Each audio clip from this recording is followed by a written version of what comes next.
Texas. Much better. All right, let's get the show on the road. I hereby call the awards banquet and gala in order. And now Miss Deborah, as far as that. And Dr. Molly Harris. So we're going to begin this evening. First, I'd like to welcome you all to the awards gala and banquet. It is, I can't even tell you what it feels like to look out and see this incredible crowd. We're going to have a great time tonight, and we're going to celebrate your successes. But before we do that, we're going to say goodbye to our Texas Regional President. So, working with Joe, this year has been quite a delight, and I don't say that lightly. Joe has been the one on the team to kind of bring everybody together, to help collaborate the ideas, to keep them on task. A perfect role since she's the president, but she just has that loving heart and a caffeine addiction, slight, and that ability to get everyone on the same page and to coordinate their ideas, and it hasn't always been easy. It hasn't. She's been through a lot this year, but she is one of the strongest women I know, and I am very, very proud of her for all that she's been through and all that she has accomplished. It has been a pure joy to watch her grow as an individual and as a leader and as a woman.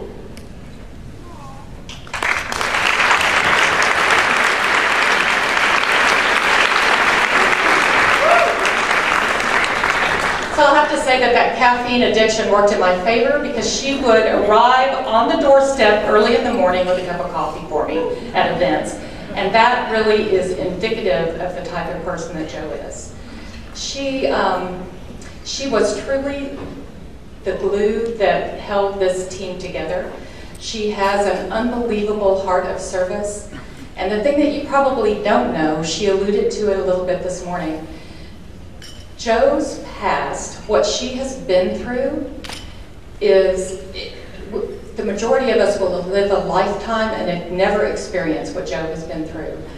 And the significant thing about that is that she's done it with such incredible grace and has turned it around to a place that she now treats people the way that she thinks they should be treated. She has a true heart for service, and that comes at every level of her being. To bringing me coffee in the mornings, to getting the boys, as she calls them, up and making sure that they're on time. She really pulled everything together. Jo, and I don't say this about all students, but Jo feels like a daughter to me. We have a great relationship, and this really isn't goodbye. This is just the beginning of the next chapter. Thank you, Jo, for your service to the region. You have been phenomenal.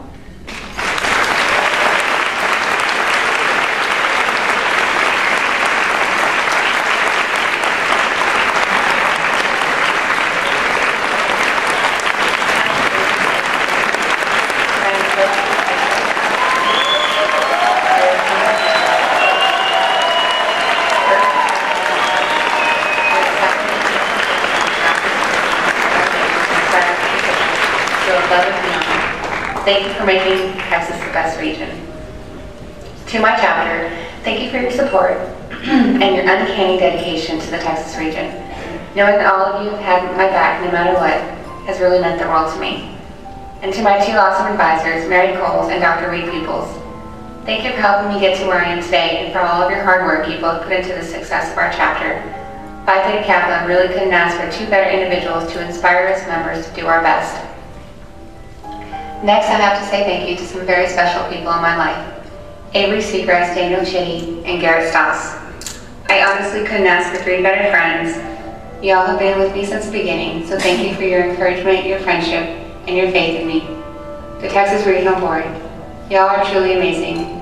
Going to every planning meeting, y'all have been so open-minded and eager to hear our ideas. Even if they seemed a little crazy at times, but at the end of it all, we came out of those meetings with an incredible program. Thank you for your years of dedication, hard work, and helping to make this year a success. Dr. Molly and Julie, thank you for having faith in me and being a willing ear. Your support has been invaluable to me. And now to my incredible team. There is so much to say to each of you and not enough time.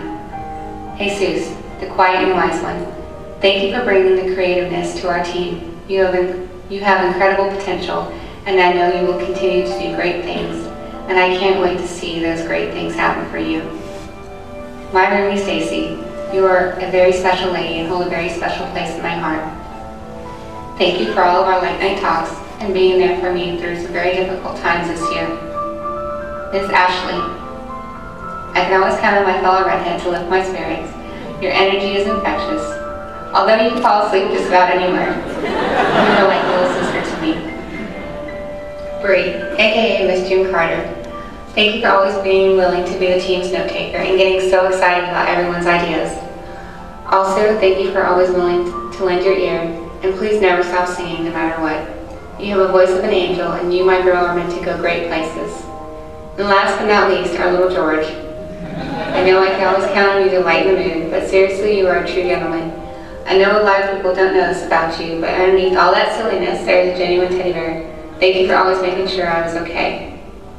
Each of you mean the world to me, and I just have to say thank you for being there for me through a very rough and emotional year and motivating me to keep going. And last, I need to thank you, Debbie. Thank you from the bottom of my heart for all you do.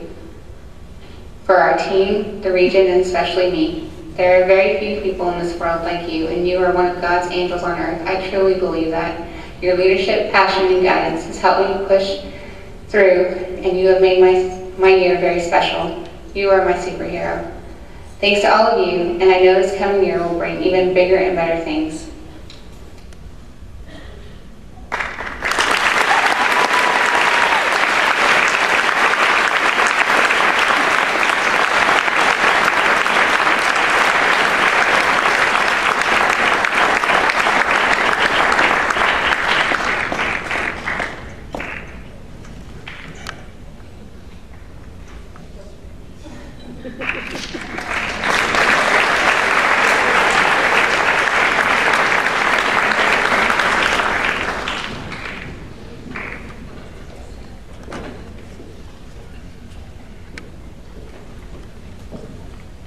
I am proud once again to report that the state of the Texas region continues to be strong.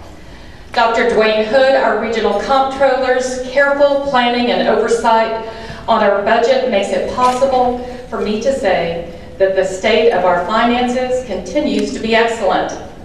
We have registered, are you ready for this?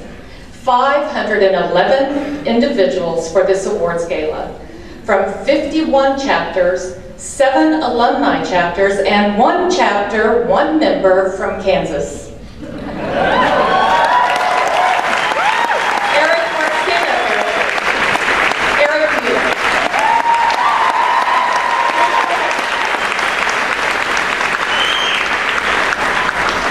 This weekend, we are connecting generations through completion. We celebrate our accomplishments, and we embrace our differences. We honor distinguished college chancellors, presidents, and administrators who literally paved the way so that we can be here this evening in events like this. The collective vision, planning, and follow-through of our advisory board, district coordinators, and phenomenal regional officers, am I not right there? Phenomenal regional officers have made this one of the most successful regional conventions we have ever had.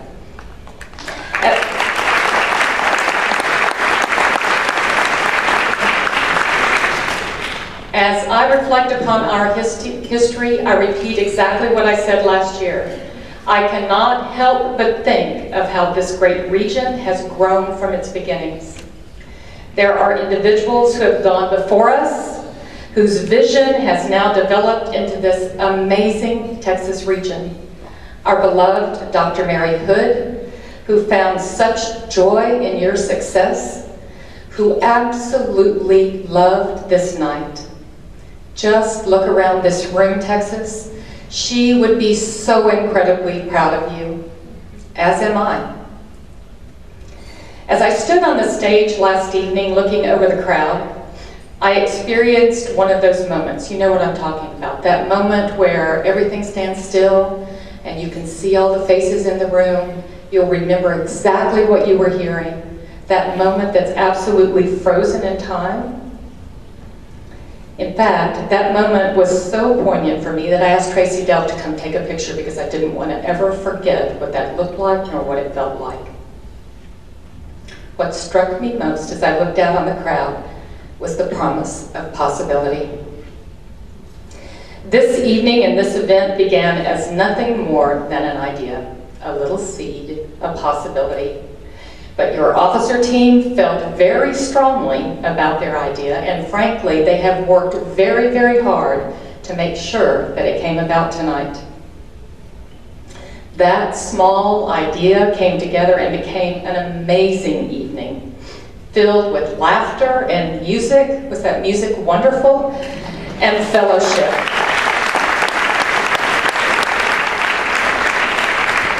I looked out at each of you and once again was incredibly inspired by your pursuit of excellence, your integrity, and your ability to see the positive in every single opportunity.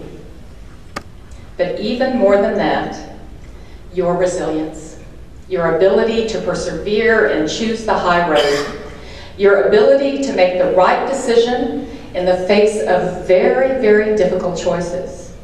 Your personal commitment to excellence that has brought you to this very moment in time.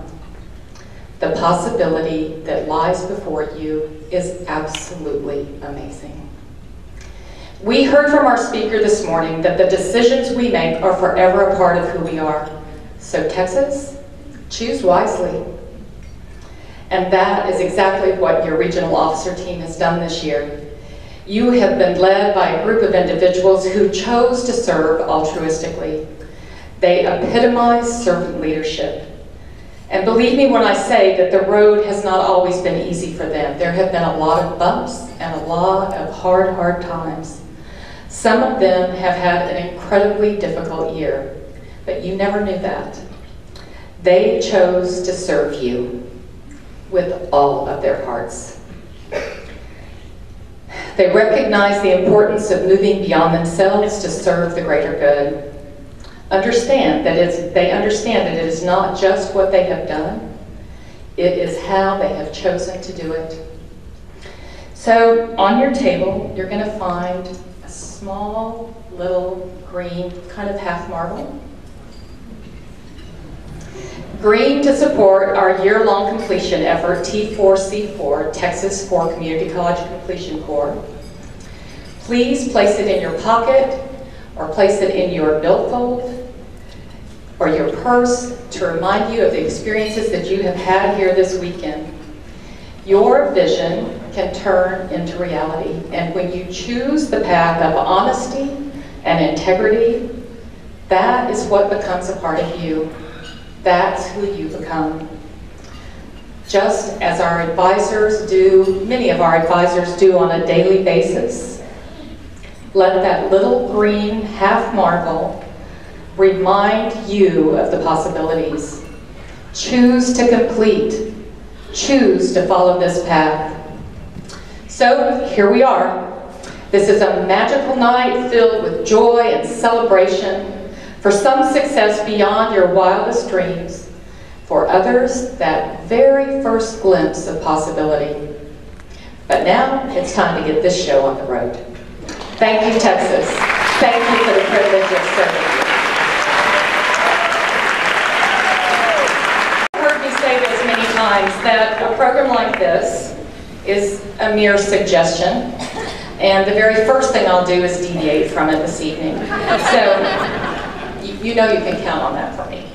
So what I'd like to do is ask Nancy Reeves and Carrie Cheney to come forward.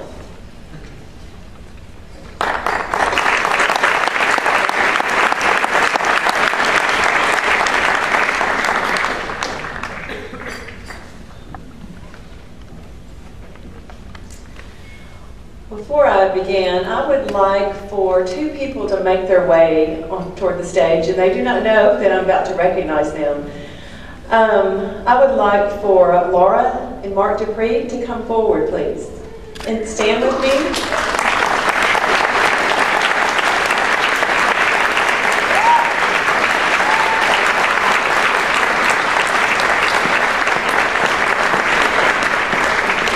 While they're coming forward, I'd like to tell you a little bit about my experience and conversations with Laura in the last, I would say, 8 years that I've interacted with her.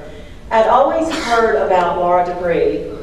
As you know, she served as international officer, and I'd always heard that she was part of the team that started the Leaders of Promise Scholarship, which is one of my favorite scholarships. It says exactly what, as it describes, Leaders of Promise.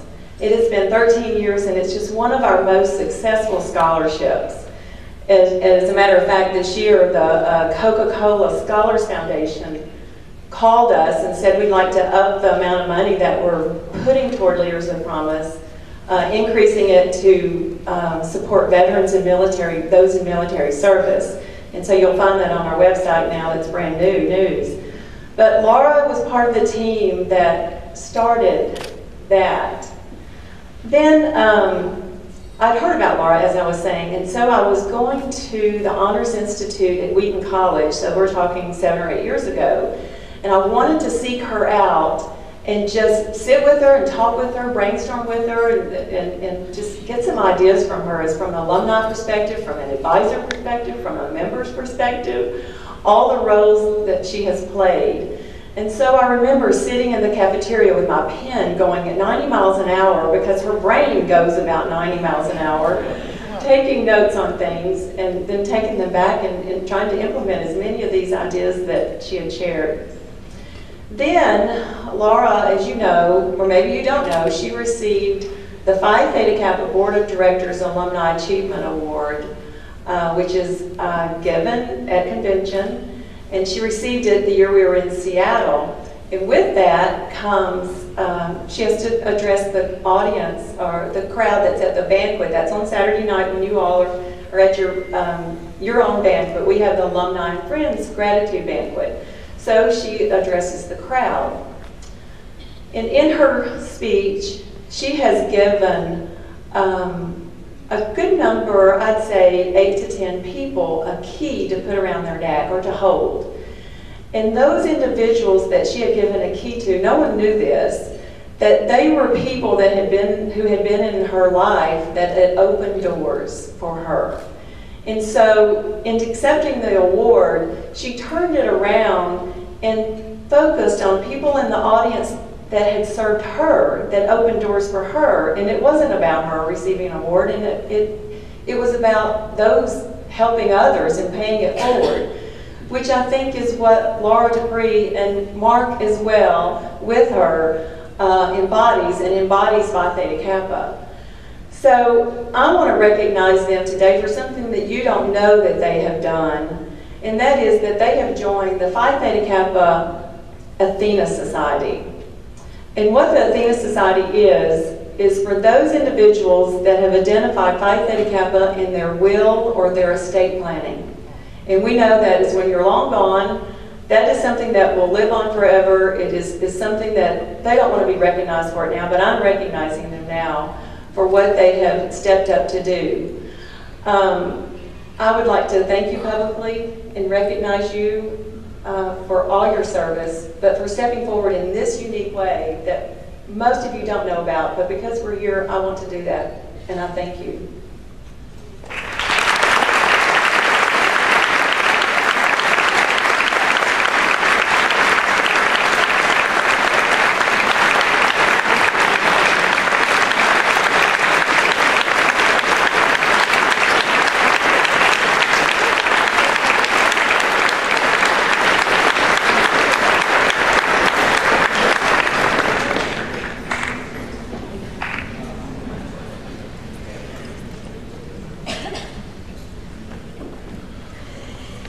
Some of you may know the Phi Theta Kappa Foundation publishes an annual magazine that focuses on our donors, whether they be corporate sponsors, they're individuals, college presidents. And it's a yearly publication, and some of you may actually receive it, but every year recently we have recognized an alumni association because of all the hard work that they do. I'm going to ask Kenneth to come up. Kenneth Rumke, where are you? There you are.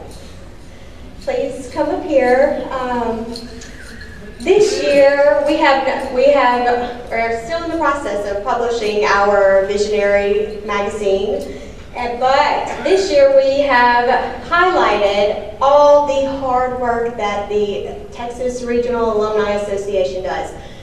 It's not enough room in that article to put everything that they do for you guys. And I know they're behind the scenes a lot, and you may not know what all they do. But they make sure that your memories are made each time, each event, that they're back behind the scenes, making sure that things happen. And I'm sure Debbie agrees with me, when she probably couldn't do it without them. So we want to say thank you with this framed article. Nobody else has seen this. This is big that they're going to be highlighted in our Visionary magazine. So we just want to say thank you to everything that you do in helping your region. Yes, he's our representative. If everybody will stand, that's part of the Texas Region Alumni Association, so we can recognize you, please. Look at all these people. Thank you.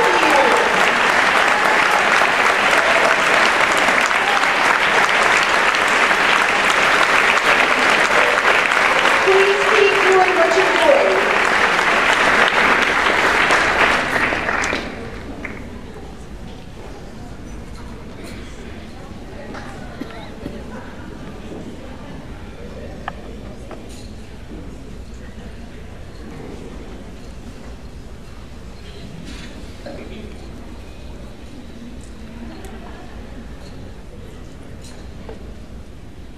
Dr. Rod Risley serves as Executive Director of Phi Theta Kappa, the largest honor society in higher education. Risley, I'm so sorry, is a graduate of San Jacinto College in Texas, where he was elected Phi Theta Kappa National President in 1974. He joined Phi Theta Kappa staff headquartered in Canton, Mississippi in 1977 as Director of Alumni Affairs, and in 1985 was elected the Society's only second Executive Director since its founding in 1918. His predecessor, Margaret Moselle, served the Society for 50 years. When Dr. Rod took the reins, Phi Theta Kappa had 500 chapters in 48 states, and 25,000 students were inducted annually. The operating budget for the organization was $500,000 with a staff of 5. Today, there are over 1,280 chapters in the United States, U.S. territories, and 8, I don't know how to say this word, it's horrible, sovereign nations inducted into Phi Theta Kappa. 70% of those during Dr. Rod's tenure. The Society's annual budget now exceeds $16 million with a staff of 80, operating from its international headquarters, the Center for Excellence in Jackson, Mississippi. Dr. Rod's vision has led to the creation of many innovative and award-winning programs, including the Leadership Development Studies program taught in 400 colleges, collegefish.org, the Gates Foundation, funded web-based platform to help all community college students plan a degree completion and transfer to senior colleges, and the Competitive Edge, an innovative personal and professional development program for members. He has forged notable partnerships with USA Today, the Jack Kent Cook Foundation, the Coca-Cola Scholars Foundation, and the Bill and Melinda Gates Foundation. Under Dr. Rod's leadership, nearly 750 senior colleges have designated $37 million in transfer scholarships exclusively for Phi Theta Kappa members, including many Ivy League schools.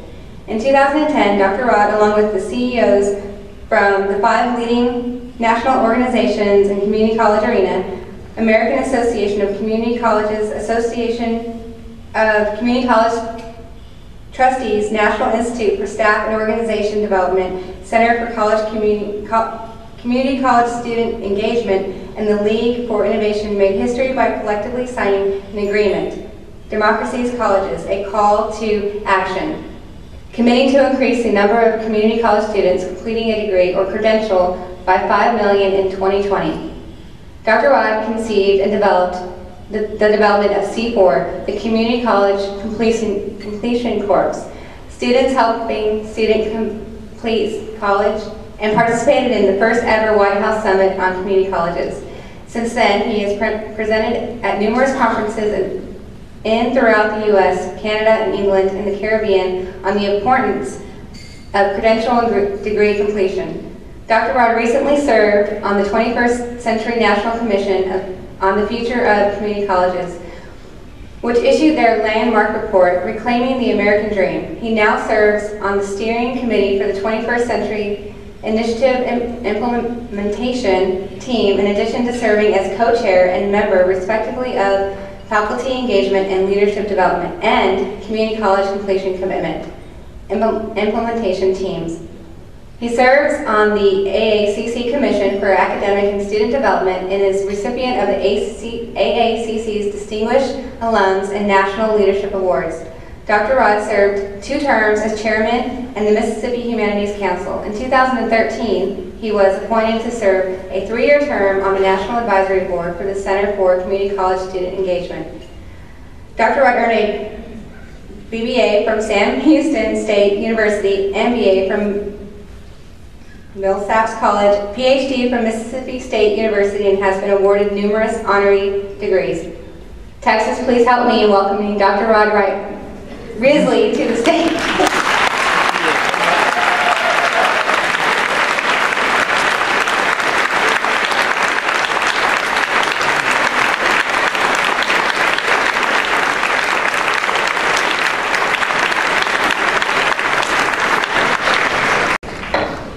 Well, the good news is my remarks will be much shorter than that introduction. Texas, I have one question for you tonight. Can I get a pop-pop?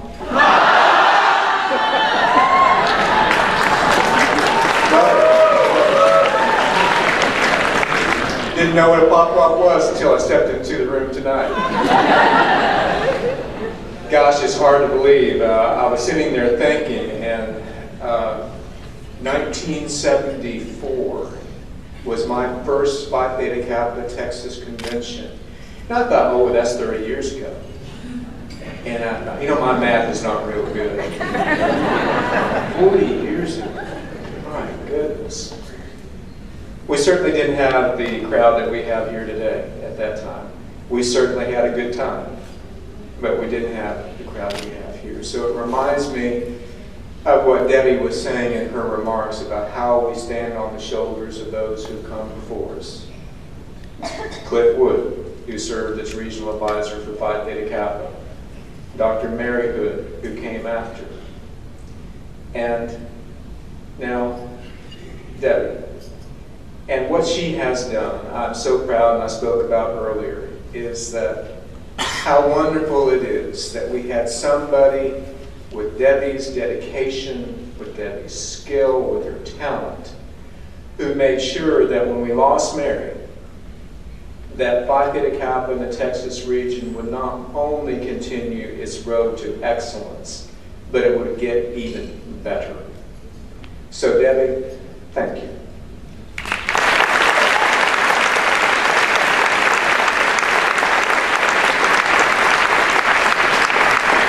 Debbie didn't do it alone, and so I know that they've probably been recognized often throughout the duration of this convention, but I would like to have all of Debbie's colleagues in crime, the Phi Theta Kappa advisors from Texas, would you stand, and members, alums, would you join me in thanking them? Our advisors, would you stand?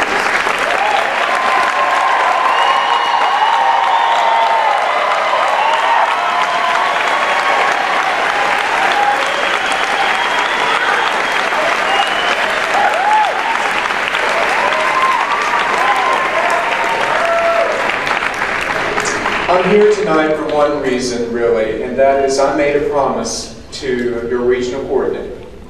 In a conversation that I had with her with regard to C4. C4, as you heard, we launched, I guess, about 2.5 years ago. How many of you have actually conducted C4 activities on your campuses? Raise your hands. Look at that. That's fantastic. And what has happened is that this program has been so extraordinarily effective and successful. In the first year of the program, we had over 150 colleges that signed up. I think it was nearly 25,000 students making their commitment to complete college. It's caught the attention of the college presidents as their institutions, your institutions now, are being held to different accountability levels and standards. Graduation rates, persistence rates, retention rates, success rates, if you will.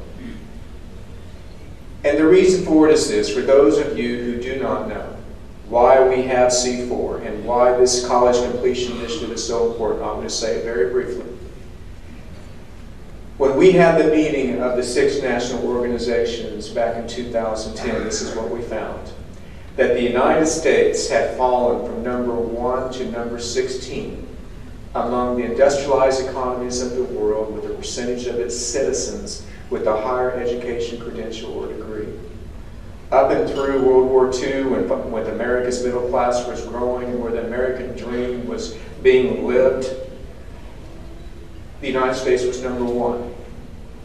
Now think of the consequences of what's happened. We've fallen from number 1 to number 16 out of 34 industrialized economies in the world in terms of the number of our citizens with a post-secondary credential. What's scary is 2 years ago we were 12th. When you look at the reading and math scores, in terms of math scores, the United States has fallen to 25th out of 34.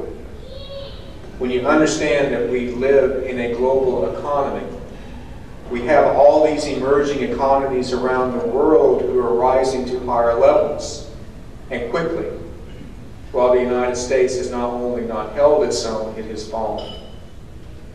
So what we're talking about there, your future, and the future of your children and your grandchildren. We must do everything that we can to increase the number of Americans who have a post-secondary credential or degree, because in less than 4 years, 2/3 of all new jobs created in the United States will require a post-secondary credential or degree.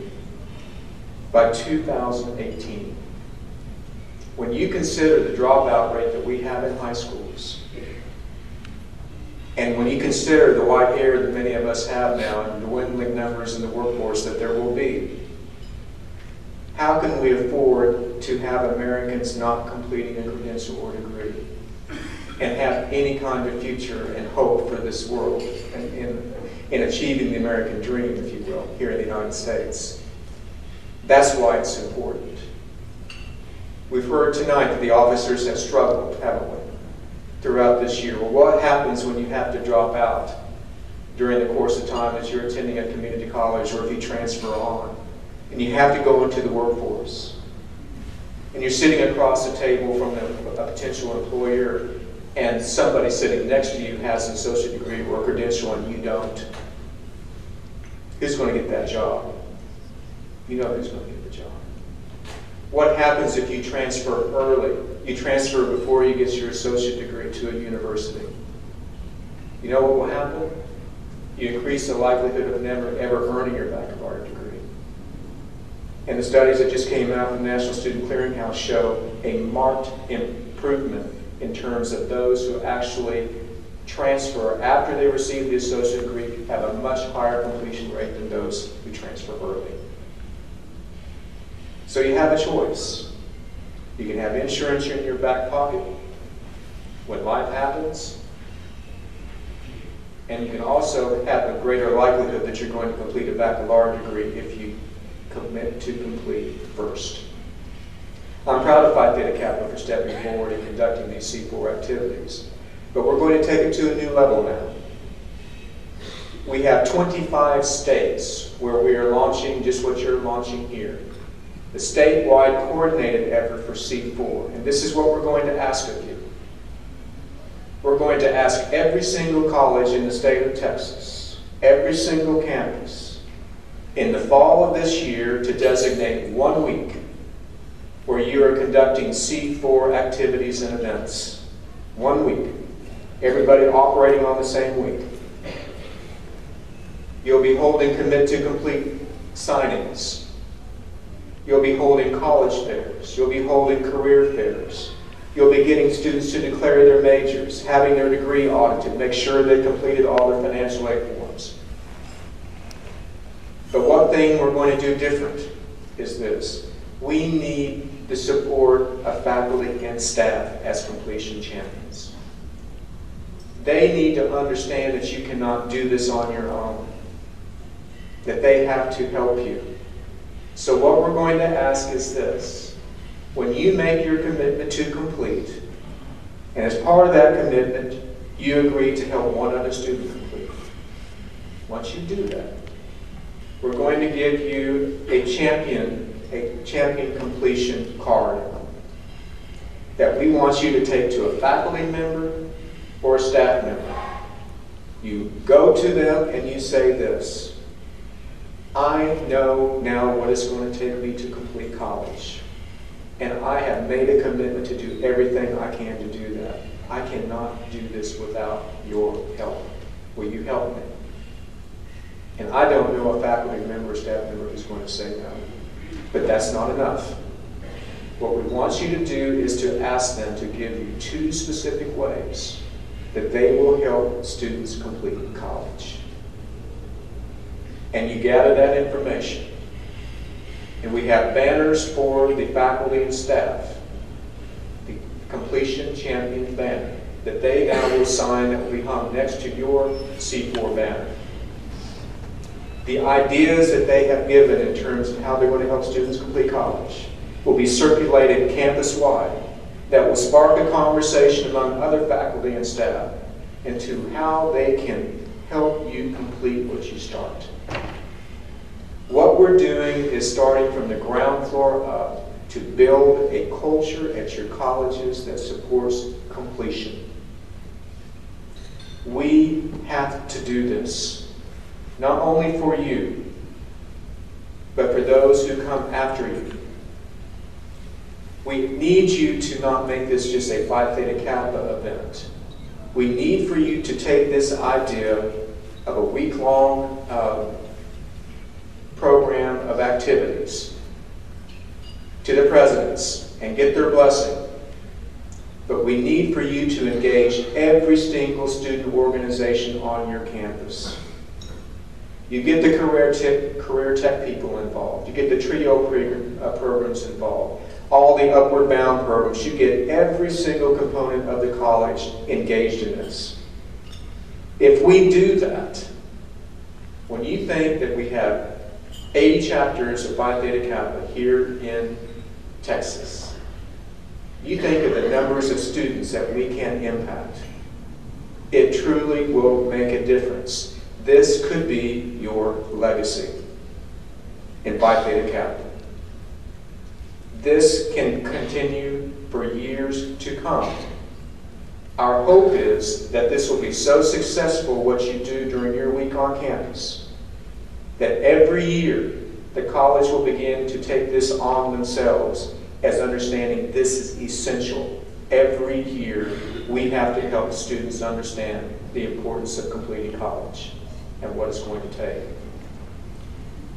Our hope then is that we will convene in the spring, perhaps in Austin, where we will have a completion rally, where all the Texas chapters, you will bring your banners, you'll have your faculty and staff completion banners, and we'll be able to stand before the legislature and the governor and say, X number of students from the community colleges in the state of Texas have committed to complete college.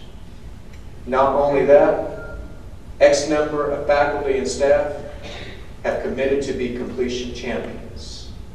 That in the state of Texas, our 2-year colleges are committing to help students finish what they start.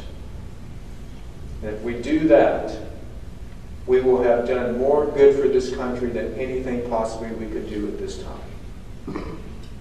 So that is the vision of what we need to do here in the state of Texas. And when I first talked to Debbie about this, and I said, now Debbie, I said, we're really counting on Texas. And she said, Rod, you know in Texas we'll always do it right. So we're counting on you. We're counting on you for Phi Theta Kappa. We're counting on you for your colleges, for what you're going to do for the state of Texas, but most of all, what you're going to do for your country. So we look forward to working with you and making this the best thing Texas has ever taken on.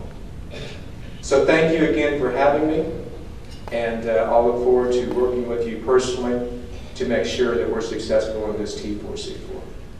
Thank you again.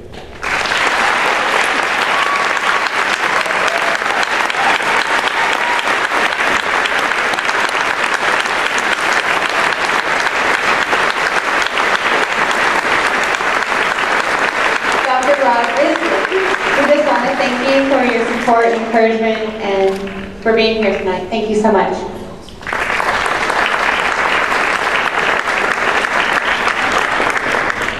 Oh, you need to open it on stage, actually.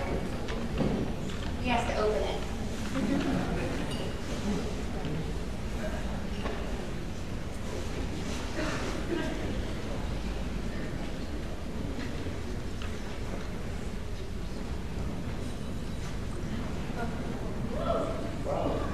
The beautiful, if you cannot see them, beautiful ties. One has Phi Theta Kappa, and one has Ike, the college fish.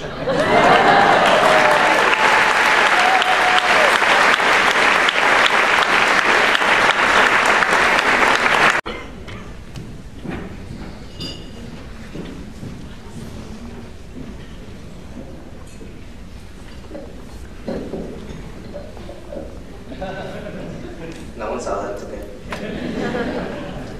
Okay, I'm about to introduce a very hardworking and special lady, Dr. Angela Oriano. Has more than 2 decades of service in or with community colleges.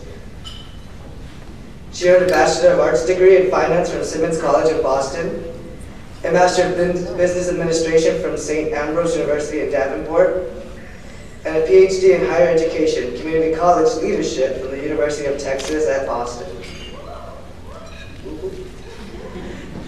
Dr. Oriano served as a grant writer for Austin Community College and as the Director of Developmental Education at Southeastern Community College in West Burlington, Iowa, where she helped to lead the college's tutoring, supplemental instruction, and disability support services, as well as manage the college's literacy, adult basic education, and corrections education programs, and served as an adjunct faculty member. Prior to joining the Texas Association of Community Colleges, Dr. Oriano was the Associate Director for College Relations at the Center for Community College Student Engagement, that is CCCSE. It's an initiative of the Community College Leadership Program at the University of Texas at Austin. She coordinated the development of the Center's survey of entering student engagement and managed CCCSE's recruitment and outreach work. Dr. Oriano continues serving as a Senior Associate for CCCSE and lecturer in the Department of Educational Administration at UT Austin. Dr. Angela Oriano is also the founding Executive Director for the Texas Success Center, TSC. The primary focus of TSC is supporting the Student Success Initiative that includes alignment and acceleration of proven strategies, as well as targeted and coordinated advocacy across the 50-member institutions in the state of Texas. As Executive Director of TSC, Dr. Oriano will bring coherence and alignment to the state's student success initiatives, coordinate the work of the TSC leadership teams, and plan and execute the Texas Dream Institute, which will be a 2-day learning event for disseminating student success innovations to participating college teams. Dr. Oriano, on top of all this, has authored several articles, and is a frequent presenter, facilitator, and keynote speaker at national conferences. She is the true embodiment of a servant leader, and she is the board president of the Manan Goba Foundation, an organization devoted to improving outcomes for students in the Kangspa region of Cameroon, Africa. Texas Phi Theta Kappa, please help me in welcoming Dr. Angela Oriana.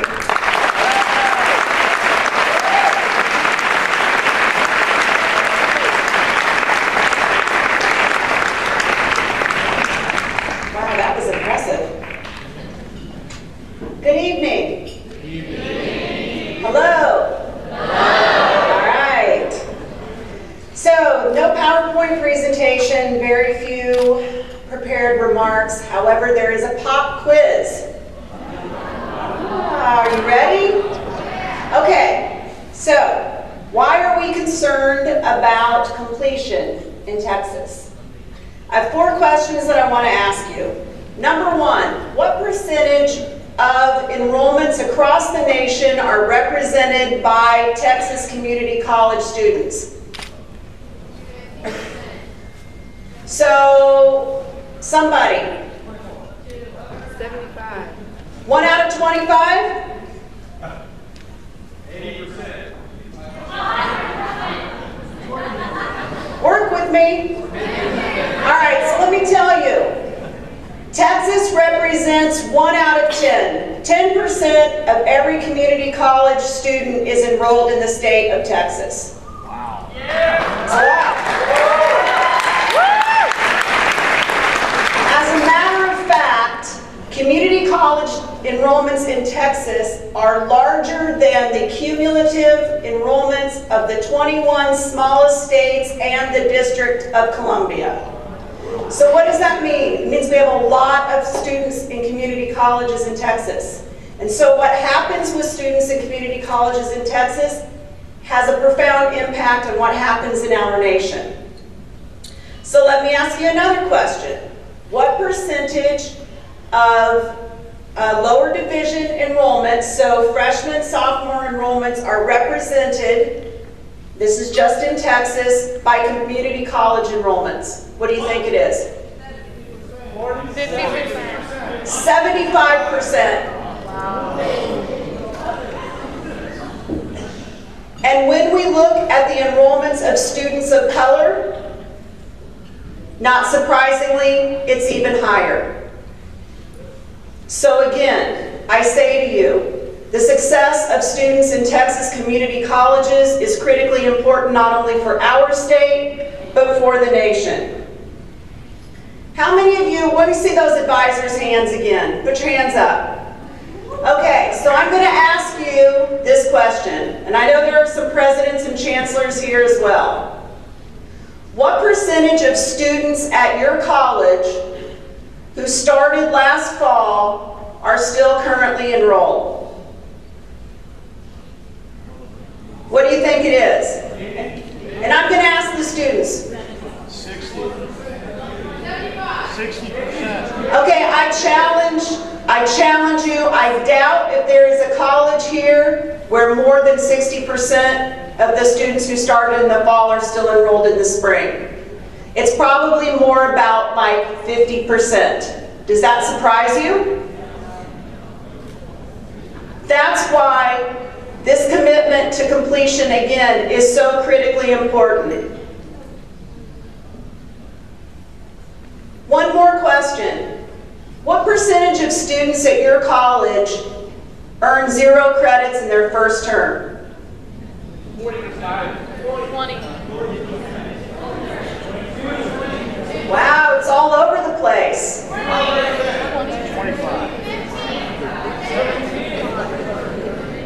I don't know the answer for your particular college, but what I can tell you is generally it ranges from a low of 15, and I've seen it as high as 35%. So when you think about that, think about, let's suppose it's 20%, which is pretty typical. That means 1 out of every 5 students who walks in the door in the fall, fully intending right, to complete what he or she starts, exits that fall term having earned 0 credits. The likelihood of that student returning the subsequent spring is only 15%. Early success begets future success. It is essential that we engage students from the very beginning. How many of you, and I'm talking to the students, didn't think you were going to make it through your first term? Raise your hand. What made the difference? Trio. For how many of you was it a personal connection? And overwhelmingly, that is the case. So I stand before you tonight, the founding executive director of a brand new organization, the Texas Success Center.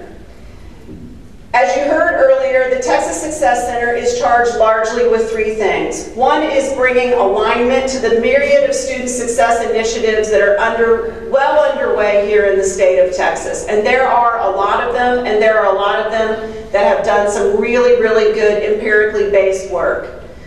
We are also very much focused not only on alignment, but also on acceleration. And that's really 2 things. That's taking things that we know work, that are evidence-based, that are proven strategies, that are what we would call promising practice, and helping colleges to bring those things to scale.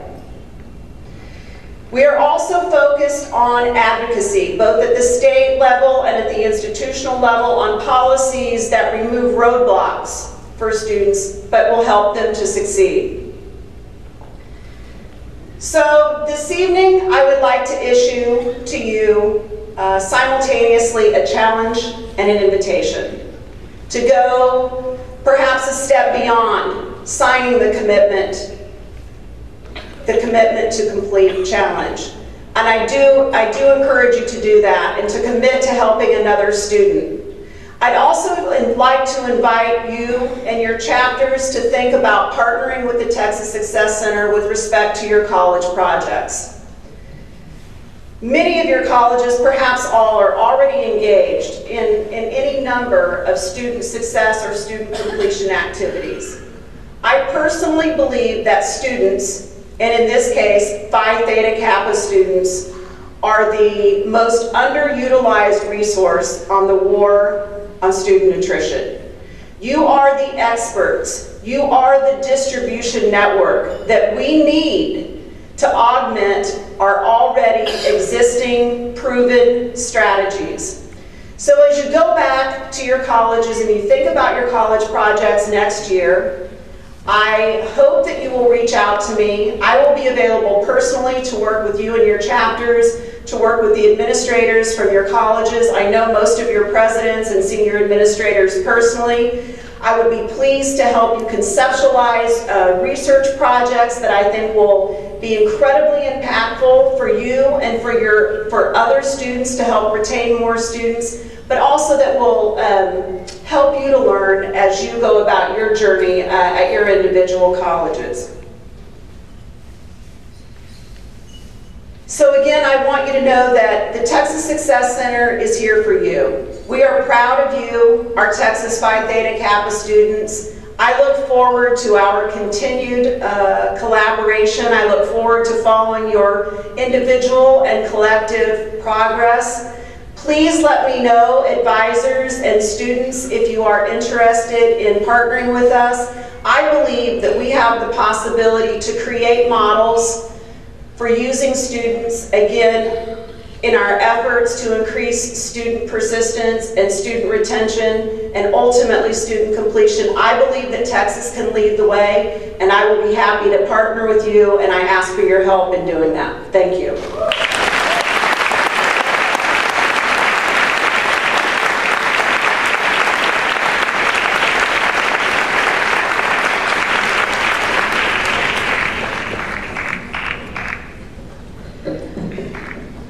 Dr. Angela Ariano, the Texas Region of Phi Theta Kappa thanks you for challenging us and empowering us to unite for completion. Thank you.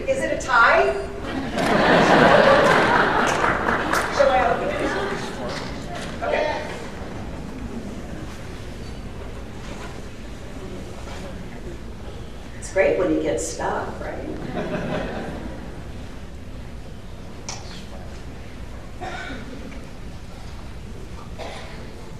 The suspense is killing you, isn't it?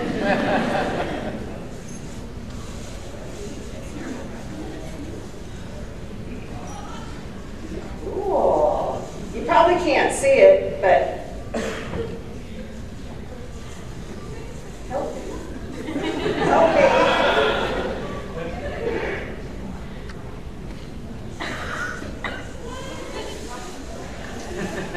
I only have so many hands.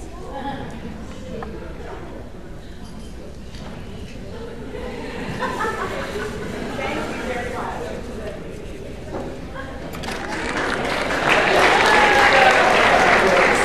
Thank you.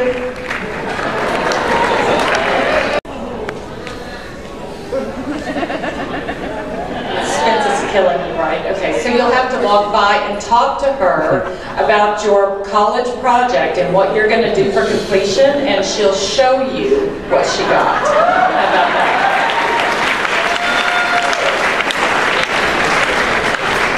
So it is my absolute privilege to introduce to you our next speaker. This gentleman is on fire for Phi Theta Kappa. He absolutely loves what you do. I worked at the same campus with him for a period of time, and actually, when I first knew him, he didn't know anything about Phi Theta Kappa. But then he came to one of our conventions, and the rest is history. He currently serves as the president of Tarrant County College Southeast. Ladies and gentlemen, my friend, Dr. Bill Coppola, and your presidential ambassador.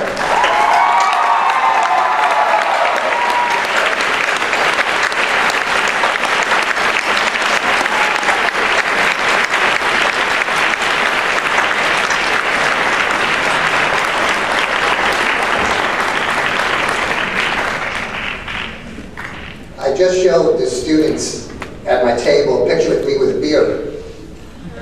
Shaved it off a few years ago because somebody at a restaurant saw my wife and I and said to my wife the next day, "I saw you and your dad last night at dinner." So I said, well, the beard's got to go. I am, as Debbie said, the proud president of the Southeast Campus at Tarrant County College. But more importantly, I'm proud of our chapter, Beta Delta Omicron, and all the chapters of Tarrant County College. Go ahead, give yourselves a round. That's why we're here. I got pinned by Debbie in 2008 and really gave me an education on what Phi Theta Kappa was. And it was really the first time I sat there and knew why I was in the business I was and why I wanted to be an educator. It was at Kingwood College, part of the Lone Star College system at Alpha Lambda Xi. That's where my pin's from. Not such big as our Tarrant County, but that's okay. Before we were here, there was a short reception. Somebody came up to me and said, where do you see Phi Theta Kappa in 5 to 10 years or in the future? And I haven't been in this for 40 years like Rod, and my education is really what I see. And where I really see it and what we're talking about tonight is Phi Theta Kappa on a campus. It's very important on all of our campuses. It is not a club. People come in and say, I want to join that club. It's not an organization. But where I see it moving, it is part of the governance of the campus. It is what, somebody's phone just went off. As part of the governance of the campus, it is what we need to do is we need the input of the students. And the students that are there are the ones that we're excited to work with. And you have all of the leadership skills in order to help us move into a positive direction. First of all, I just want to say you all look really great tonight. 511, you should give yourselves a hand just for that.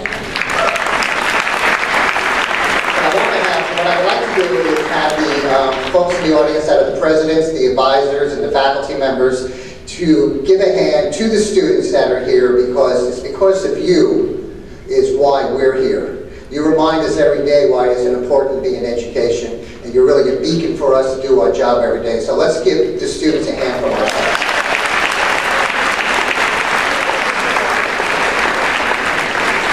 Now I got to go to my script. I talk a lot, people who know me, and the last time I had a talk at one of my campus events, my speech instructor came up and said, Bill, that's a C in my class, because I have a hard time following my notes, so I have to stick back to my notes. Every morning I wake up, have a cup of coffee, and open up my computer, and I always have this wonderful email about the quote of the day. And the quote of the day makes my day. Probably a lot of you get it from Debbie too. And it's something, and I save every single one of them, and I share it when I can. And I want to share one that I have here right now from Albert Einstein, who said, never give up what you really want to do. The person with big dreams is more powerful than the one with all the facts. And that's all you. An important part of the mission of the community college is to prepare individuals to become productive and contributing members of society and to set the foundation for lifelong learning. As future leaders, you can only bring about change by being active members within your communities. Nelson Mandela said, education is the most powerful weapon which you can use to change the world. Through the Community College Completion Agenda, you are bringing about change within your educational community, which is your campus. Therefore, tonight, your college chancellors, presidents, administrators, and advisors from around the state of Texas are demonstrating their strong support for all Phi Theta Kappa students in completing this challenge. We are honored tonight to have a number of your college leaders here to pledge their support by signing the proclamation. So at this time, I will ask them to join me up on the stage to sign the proclamation. We rehearsed this. Okay. You see?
So ladies and gentlemen, let's give our administrators a round of applause for their support of youth.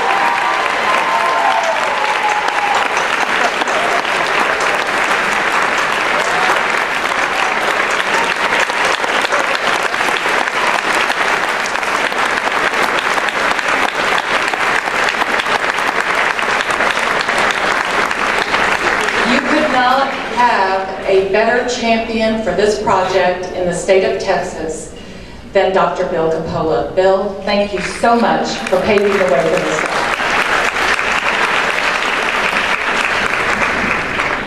He doesn't have to open his right. So I'd like to call Kenneth, you want to come up? Kenneth Remke to the podium, please. I typically fall back into being a paralegal and say to the stand, so that could happen, to the stand. That could happen before the evening's over. Renee Plummer is also coming out, part of Texas as a Regional Alumni Association President. First thing we're going to do is we're going to award scholarships. Each regional event that we attend, or the chapters attend, we award what we call the Golden Opportunity Scholarships. And these are for members that may, or not members, excuse me, students at your schools who may be eligible for membership, but financially do not have the money for the dues. So what we do is we offer, as the Alumni Association, we'll pull out a chapter name and they get a scholarship for regional international dues for that student to use as they need to use. Normally we do one. 2014, we're doubling this. We're going to start doing 2 at each regional event. Members that have stepped up, donated additional funds so that we can start doing 2 scholarships at each event. I'm going to have Renee pull 2 names out. And we'll call those names, those chapters don't need to come up. If those advisors will get with me after this, we will work out how we need to get that money transferred for you. So Renee, each chapter that's in attendance is in the drawing. Big Omega Sigma.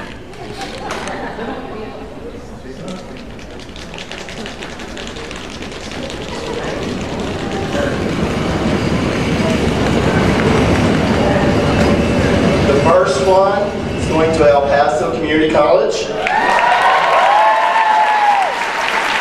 the second one is going to Grayson. Now, what we're going to do is, 4 years ago, we started an alumni award. We award amongst ourselves. And we call it the Spirit of the Alumni Award. Danny Rose started this award as a way to recognize alumni, and the way he set it up is the person that received it recognizes the next member. Last year, Renee received the award, so it's Renee's turn to award it to the next member. So I'm going to turn it over to Renee for her to do her presentation. Okay. Last year I was surprised when Candace honored me with the Spirit of the Alumni Award. While I didn't get to keep the stick that Danny had, where is Danny? Okay, I want the stick. Macy got upset because I couldn't take the stick off. Okay. I was humbled beyond words. Now it's my turn to give this award away again. There are so many alumni that are worthy of this honor. I tried to decide how to give this away, so I went back to our core values. This person I believe embodies Phi Theta Kappa and what it is all about: scholarship, leadership, service, and fellowship. While some may not realize this hidden gem is in the Texas region, I encourage you all to take time to listen to this person and the advice that they offer. I am honored to call this person part of my extended family. He tells me how it is, sometimes very brutally honest, but nevertheless, he's honest with me. I'm honored to present the Spirit of the Alumni Award to Dr. Dwayne Hood.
On for the induction.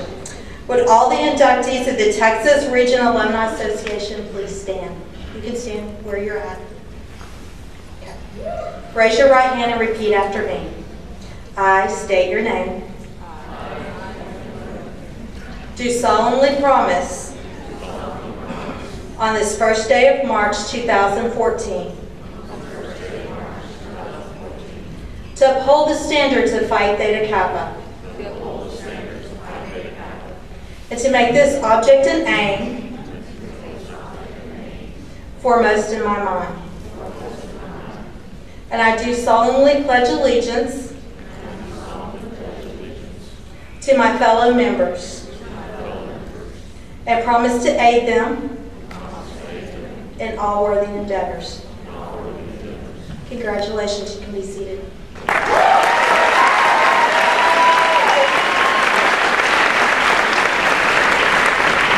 At this time, we want to install our officers of our Texas Regional Alumni Association. Each year we elect officers, so we're going to call our officers up so we can do their quick installation. Our new president will be David Olmsted.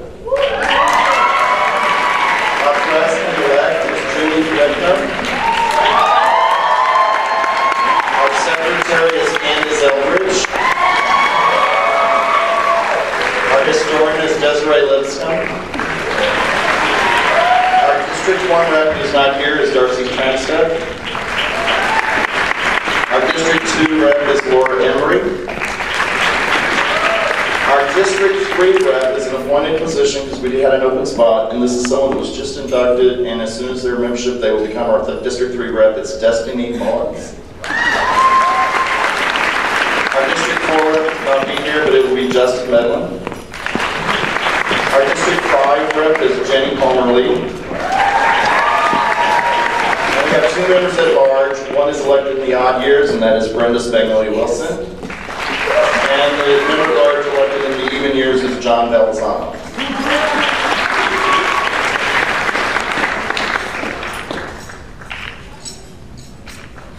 While they're making their ways up, you'll hear a lot of clanging. When we're at the regional conventions, the alumni call it Bring Your Bling Night. It's the different medallions and awards that the alumni have received over the years in their involvement with Phi Theta Kappa. So that's what you hear clanging throughout the night. Okay, officers, you are charged with the responsibility of learning the duties of your office and executing those duties to the best of your ability. Raise your right hand and repeat after me. I state your name. Do solemnly promise to fulfill to the best of my ability my duties as an officer of the Texas Regional Alumni Association of Phi Theta Kappa. You are duly recognized executive officers of the Texas Regional Alumni Association of Phi Theta Kappa. We pledge the support of the members of this chapter to you. Congratulations.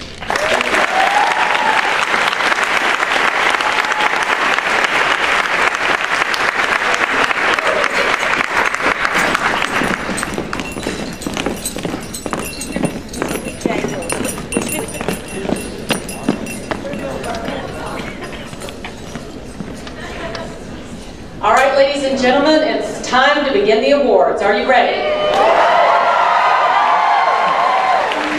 And we'll begin this evening with our regional officers. They will be inducted into the Texas Hall of Honor for members. So, George Melchor, will you come to the stage, please?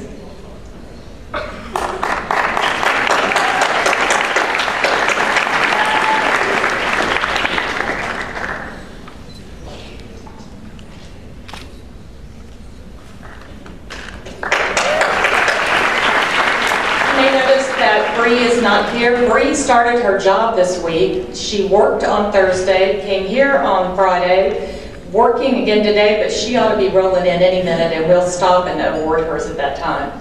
And next we have Ashley Hall, the District 3 Vice President.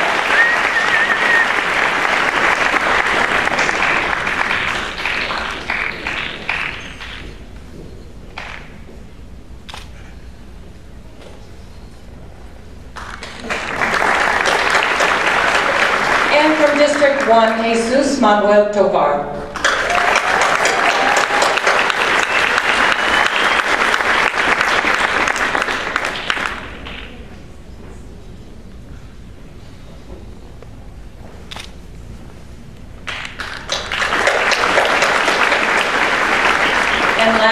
certainly not least, your Texas Regional President, Joanna Anderson.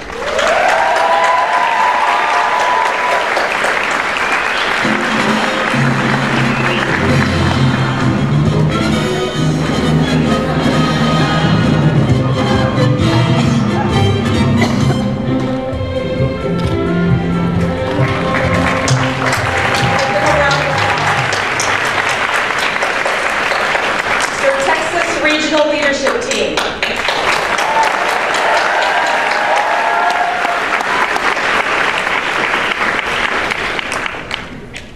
So as we said earlier, we've been talking about the administrators who support us and literally pave the way so that we can participate in events like this. And tonight we would like to honor some of those administrators.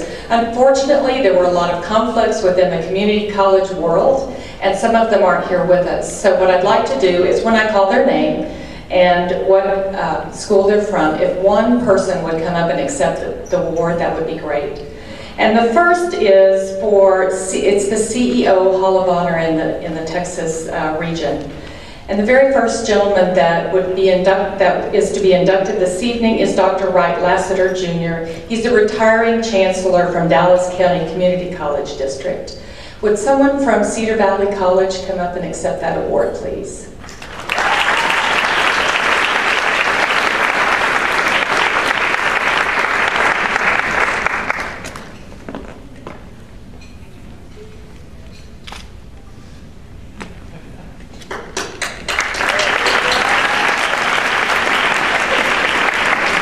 And next we have Dr. Richard Carpenter, the Chancellor from Lone Star College System, who is also retiring. Would someone from Lone Star College Kingwood come forward and accept that award, please?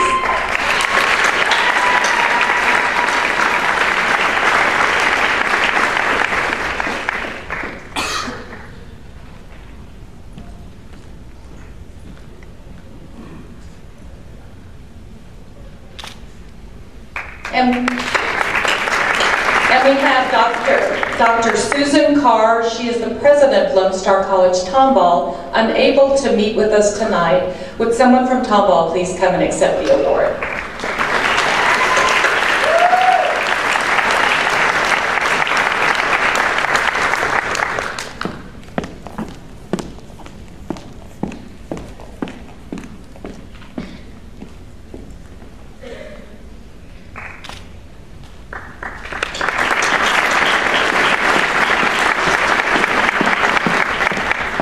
Our fourth and final recipient of this award is with us tonight. Dr. Eric Reno was traveling cross-country. He has just retired and was traveling cross-country, called from Florida and said he would love to make it over here, and drove from Florida to Texas to be with us tonight. Dr. Reno.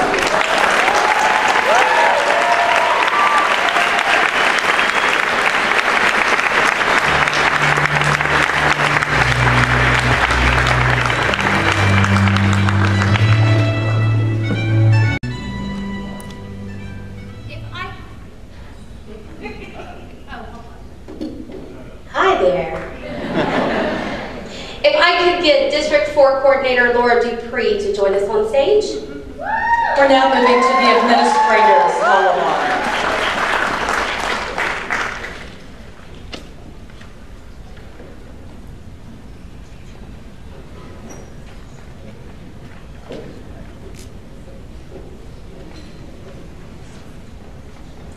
I'd like to share with you a few words about my vice president at the Lone Star College North Harris campus. Dr. Lambert is a visionary who sees when students have a need, and he takes action to make a difference.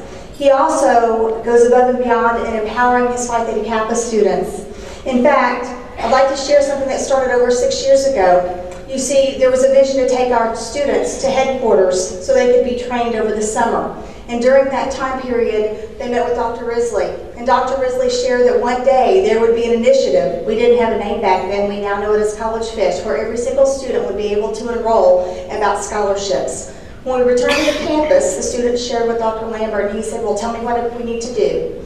This past year, when we were told that we could launch that, He asked, what is it you need? And they had two requests. One was that we wanted to launch that simultaneously with C4, and two, they needed computers so they could allow the students to enroll. That took place. It's already repeated once. It's going to repeat again exactly what you talked about tonight. And I could go on, but time won't let me. The reality is Dr. Lambert sees the need, and he allows the students to do it. Because of that, we'd like to honor him this evening. So Dr. Lambert, please come forward and accept your award. Congratulations. And you'll recognize him as one of your speakers this weekend.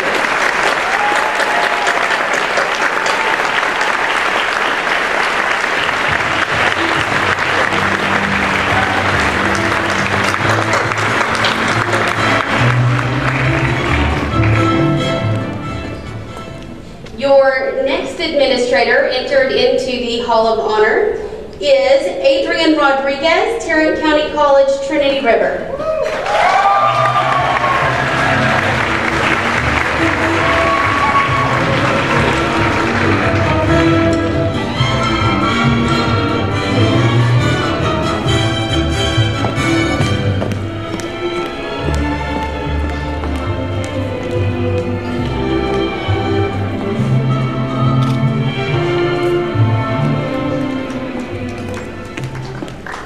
And next, we have Dr. Mike Jenkins, Kilgore College.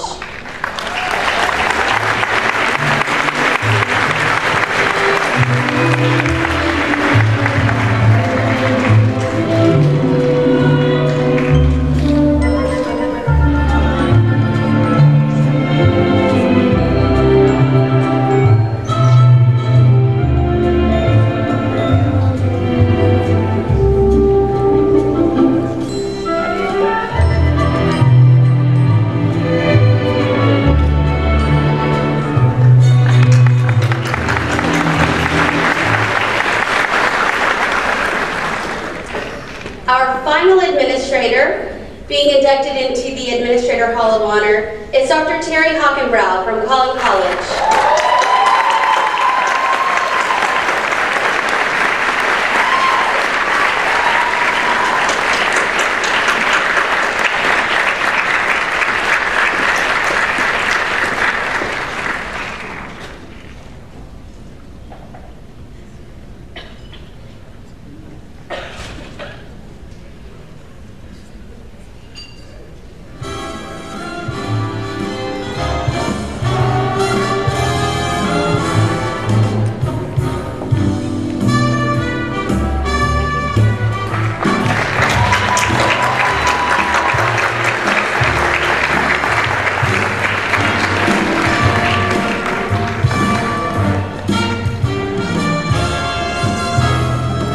She is, after a hard day of work, Bree Roberts, District 4 Vice President.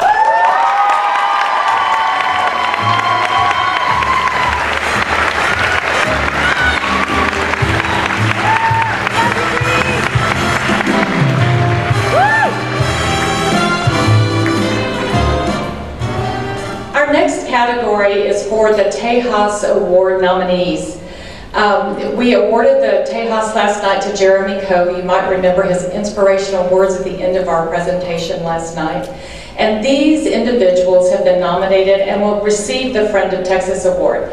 I'll tell you a little story. I send our Texas Awards out of state to be judged to other regional coordinators throughout the United States.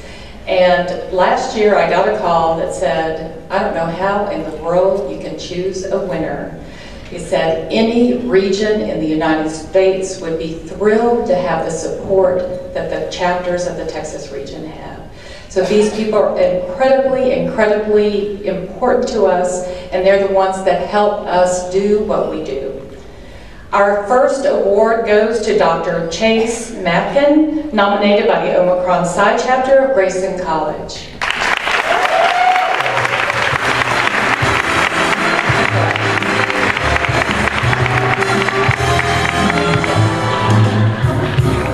And again, if your nominee is not with you tonight, if one member of the chapter would come forward, that would be great.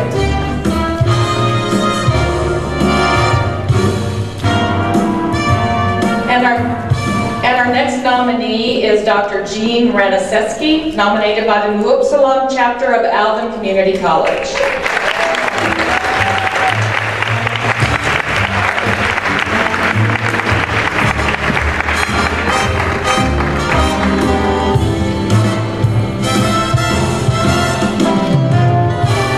And next we have Daniel Briner, nominated by Alpha Mu Tau chapter at Collin College.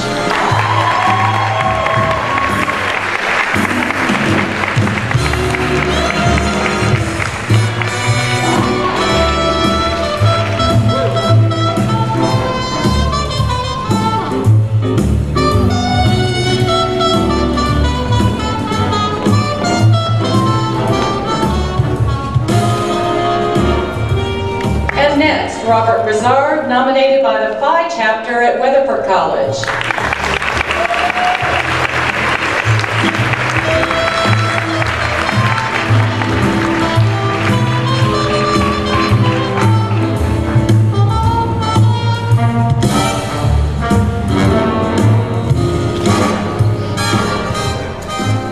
And next, Adrian Rapp, nominated by the Alpha Alpha Road chapter of Lone Star College, North Harris.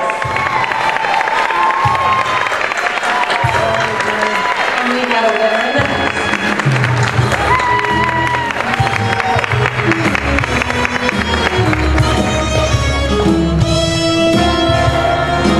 And next, Brady Allen, nominated by the Alpha Delta Pi chapter at Brookhaven College.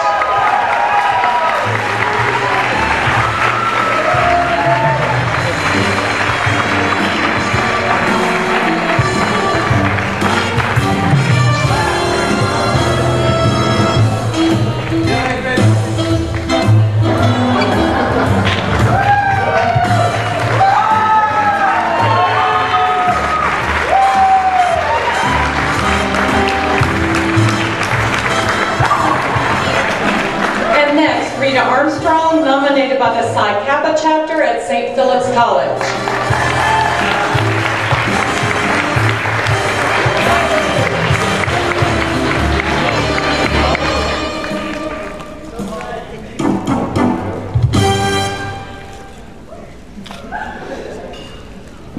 And next, Mr. Edward Brasser, nominated by the Beta Sigma Mu chapter at Tarrant County College, Trinity River.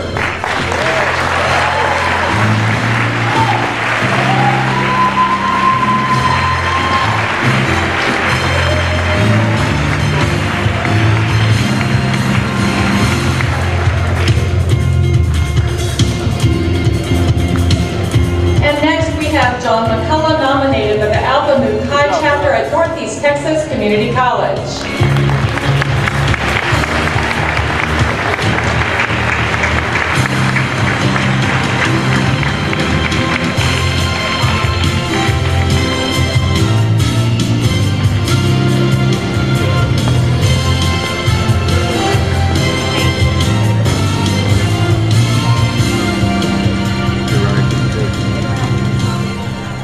And last but certainly not least, Jacob Aiden Martinez, nominated by the Beta Nu chapter at San Antonio College.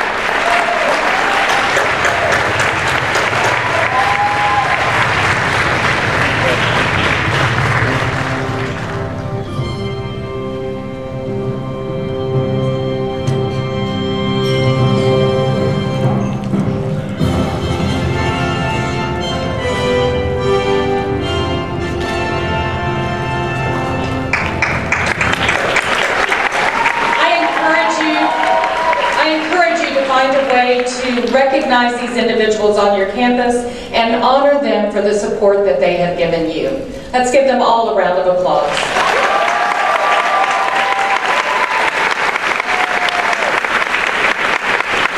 And next, I would like to recognize our advisory board. We have 3 members. One will be retiring from his duties this evening, and a new secretary will be announced. So I would like to first recognize Dr. Bo Rollins for his outstanding leadership and service to the Texas Advisory Board. Dr. Bo Rollins.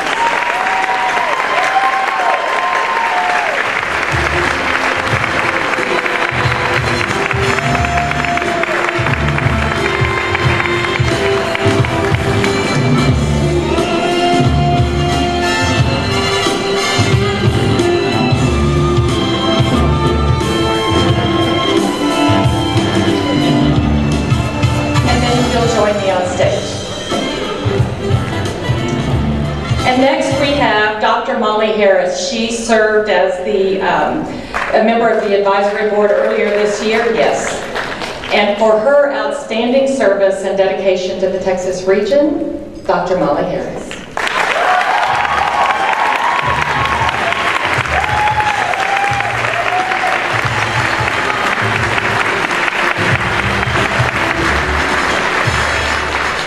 Last but certainly not least, Dr. Chris Allen. He has served as the chair of the advisory board. He's served his 3-year term. And I will have to tell you that he has put his heart and his soul into making sure that he brings value to the advisors of this region. He is very dedicated to what you do, dedicated to you, and wanted to make sure that you received value when you came to these conferences. Ladies and gentlemen, Dr. Chris Allen.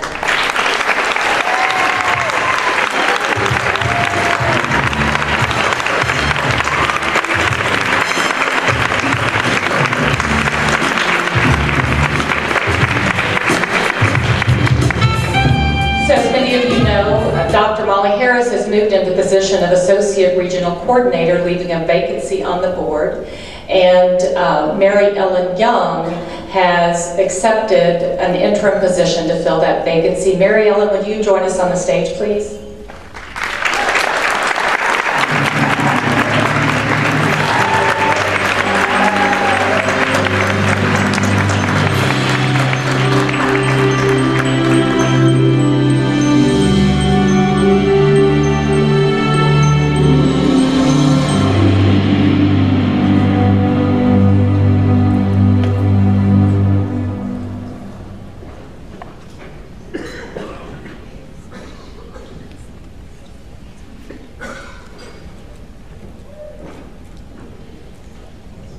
And now they'll announce the new secretary for the advisory board.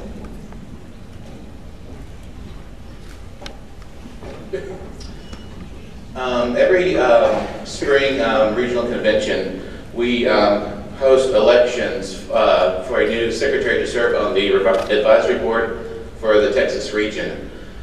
This particular convention, we had 4 wonderful candidates, some very strong candidates that I feel would do an excellent job. But unfortunately, we can only elect one. So I'm going to have Bo announce the new board secretary for the upcoming year. Thank you, Chris. Our new board secretary is Ms. Laura Ramirez Cruz. Please come and join us on the stage.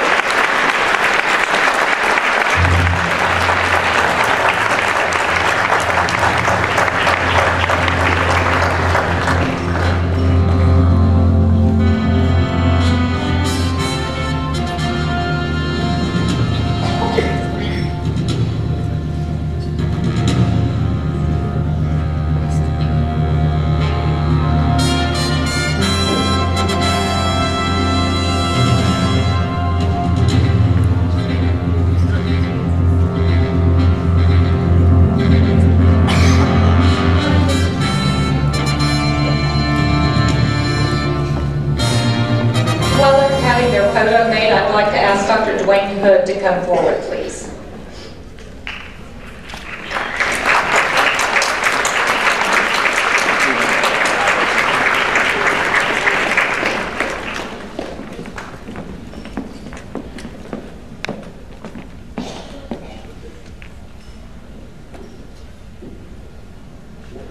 I didn't fill him in. He doesn't know what he's doing, but he'll get it when he gets in there. And he'll understand why.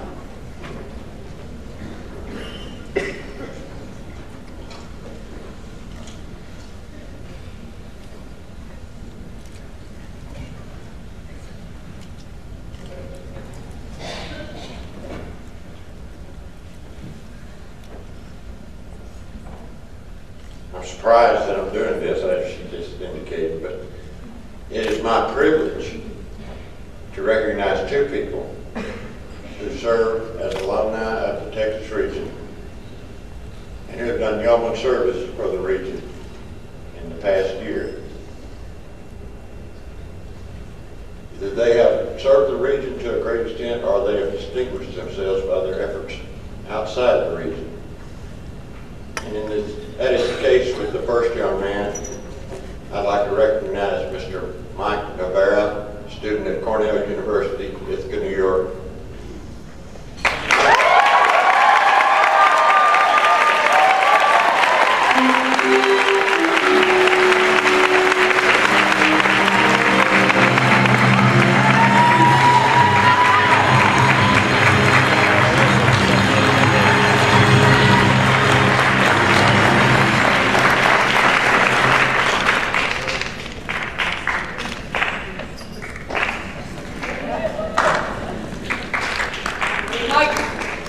The award is sometimes awarded at this convention and sometimes not. And in this case, we have two for this particular year. It's called the Alumni Award of Merit. And the second one is someone that y'all have seen at every event this year, working her tail literally off. And she's done it at this one as well. I'd like to recognize with the Award of Merit, Julie Flick.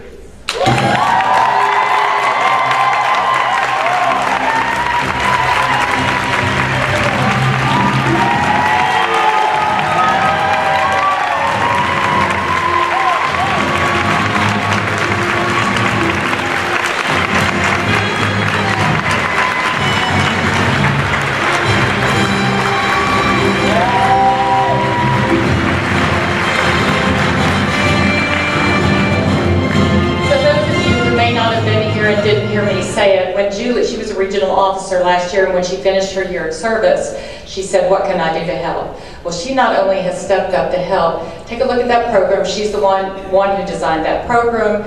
She does all of the PowerPoints, all of the branding and graphical design. Julie has stayed with us to be a part of the Texas region. Another round of applause for Julie and Mike.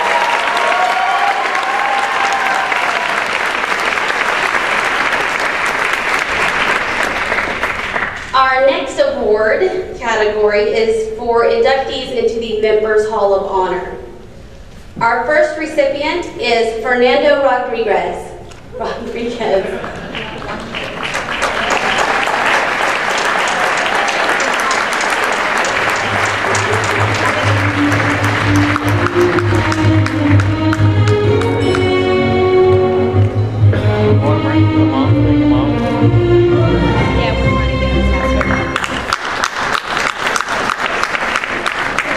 And next we have Andrea McDaniel.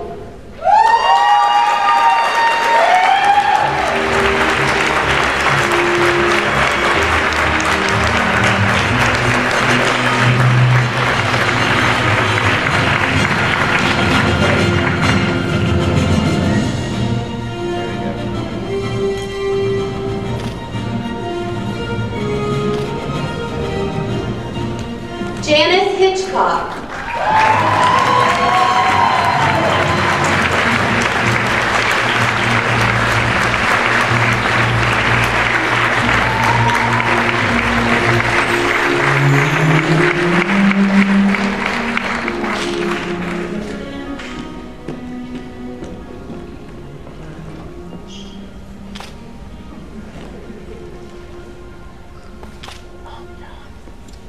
Tam Wynn.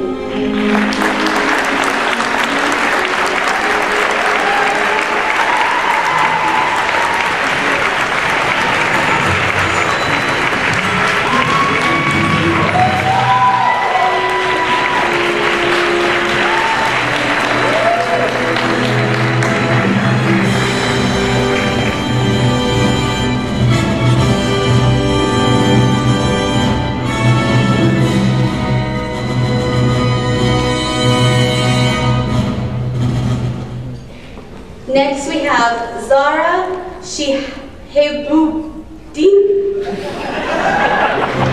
Abuddin.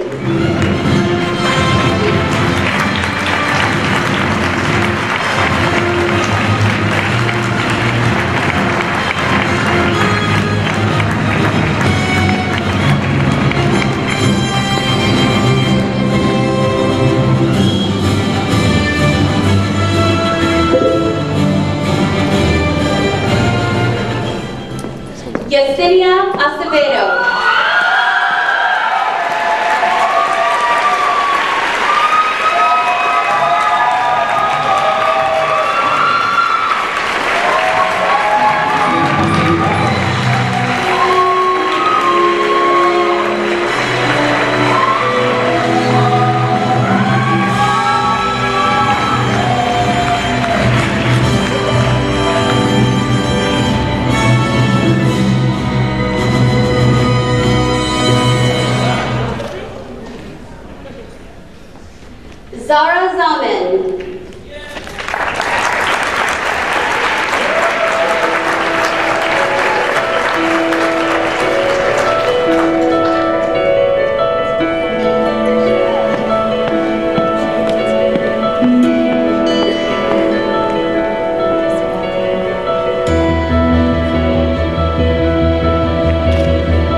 Cristobal Jenkins.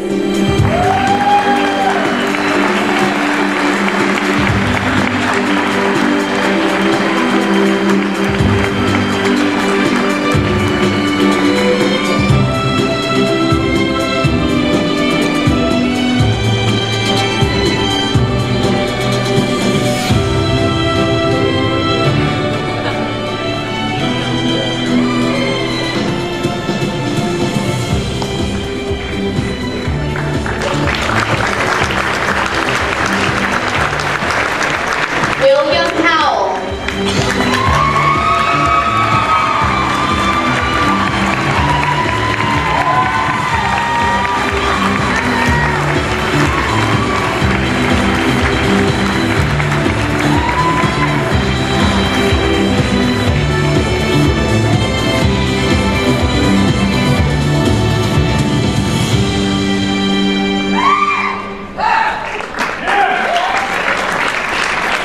Tanya Glavy.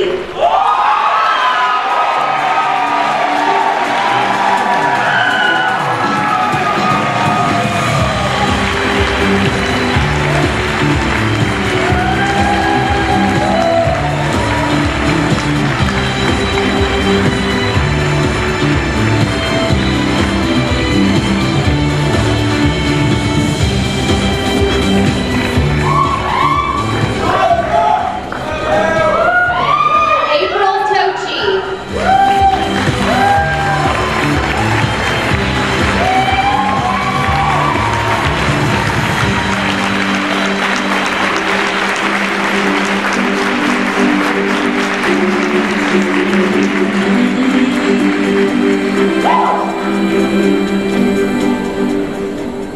Jessica Ramirez.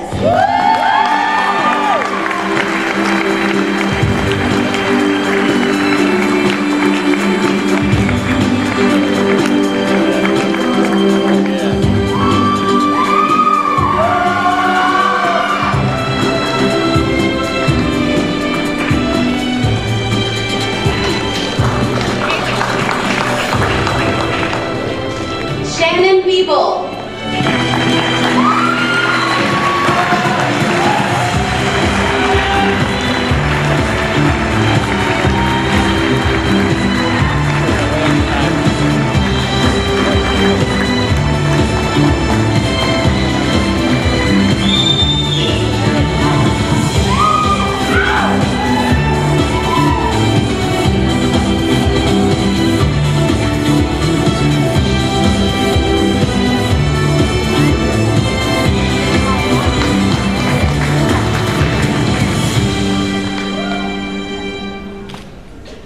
Laura McNeely.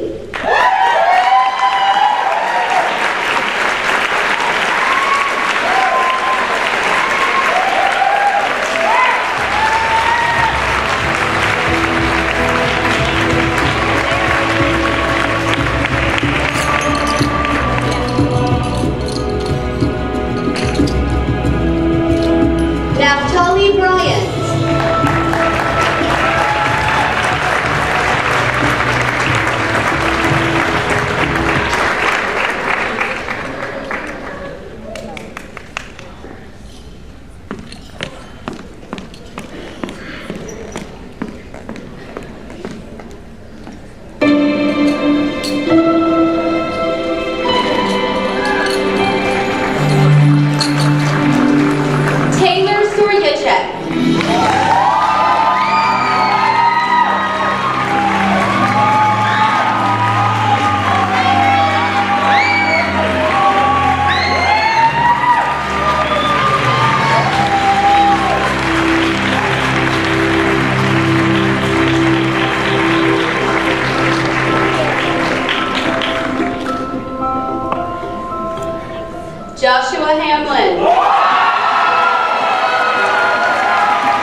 Ladies and gentlemen, Jose Sandoval.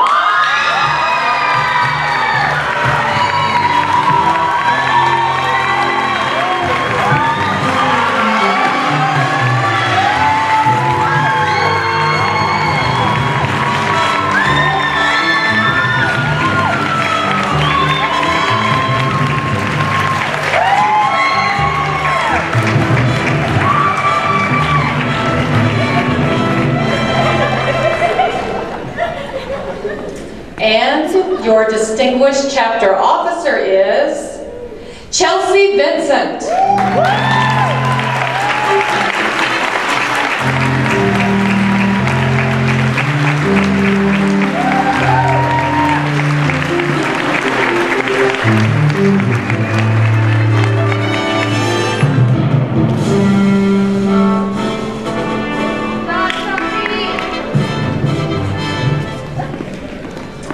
And our next award is for Distinguished Officer Team.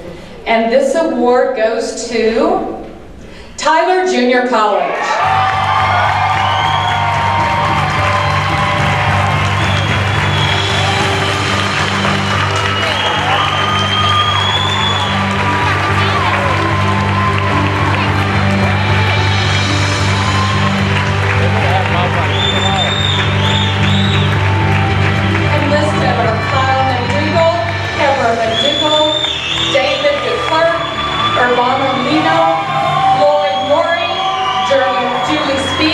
Renee Stevens, Cody Worcester, and Lisa Stone.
Beginning with the Advisor Hall of Honor, our first inductee, Tyson McMillan.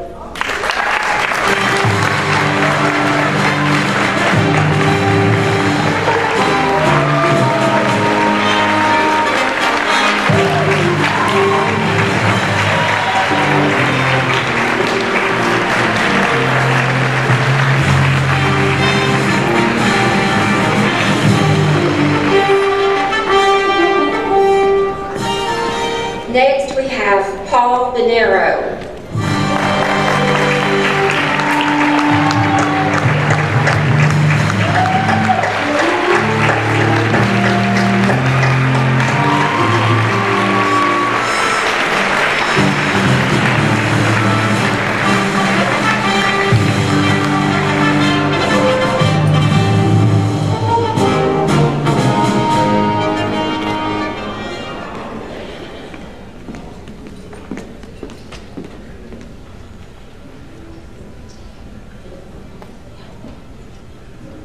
Jessica Patton.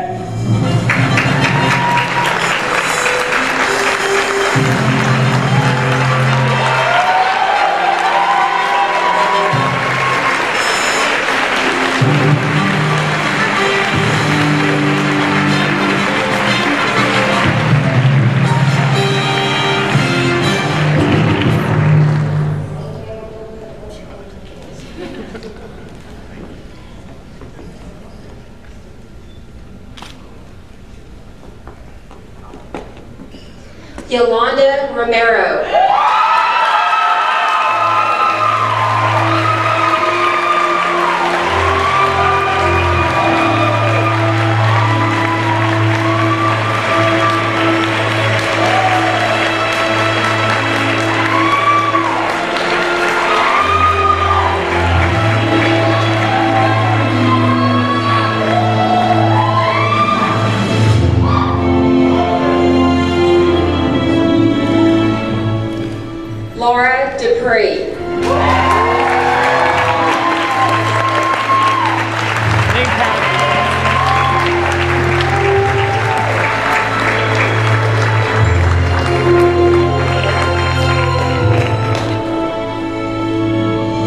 Benny Abels.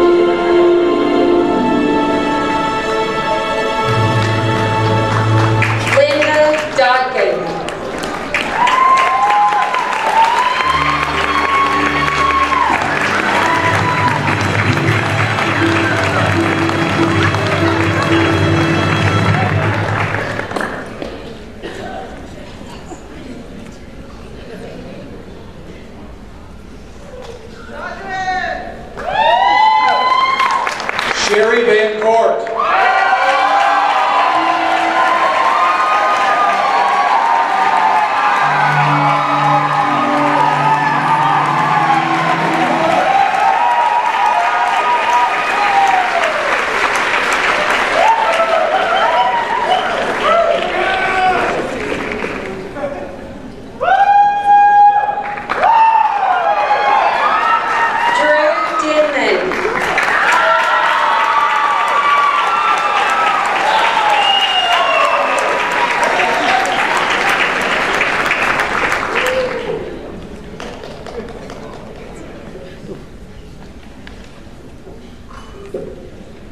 Nancy Masterson.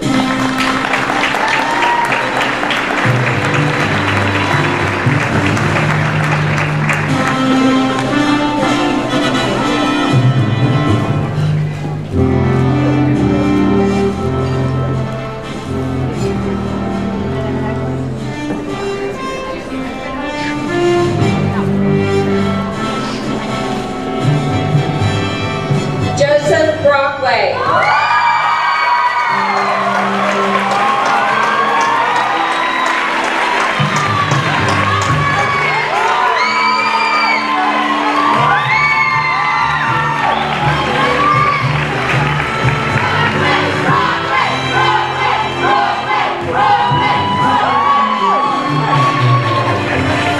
Mary Ellen Young.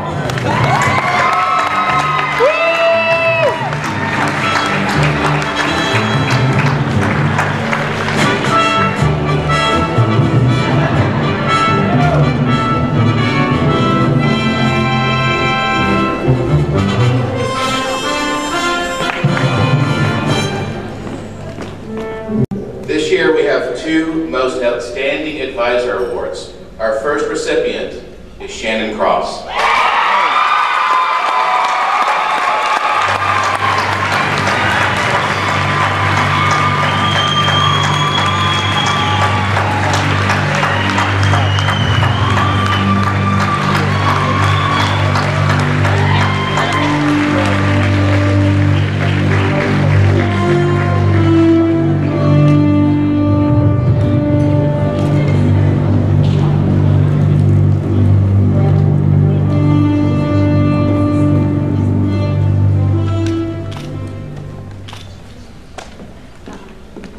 And our second recipient, Maria Patello.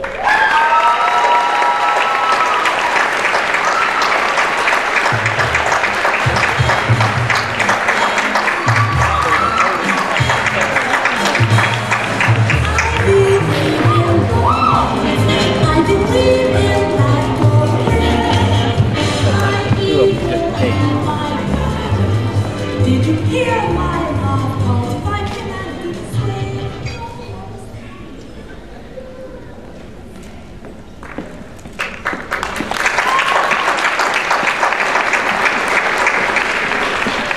This year's recipient for Most Distinguished Advisor, Mary Linder.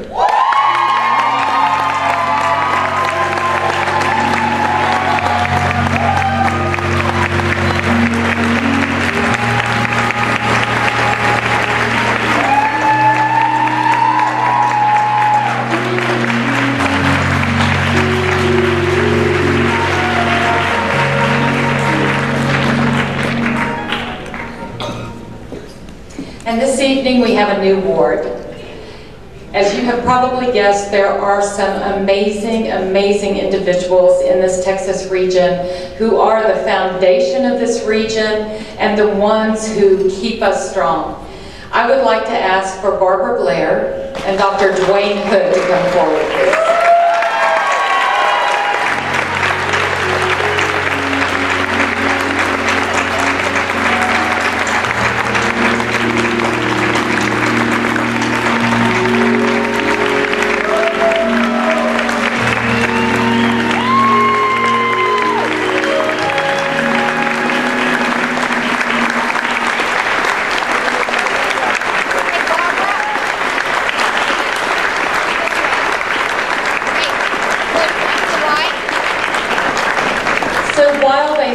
Let me tell you just a couple of things. Barbara Blair has been teaching since 1970. She has been an advisor since 1976. She even worked for the Texas Rangers for 8 years. I am lucky to call her one of my mentors in the Texas region. And I've had the pleasure of being her roommate at more than one honors institute.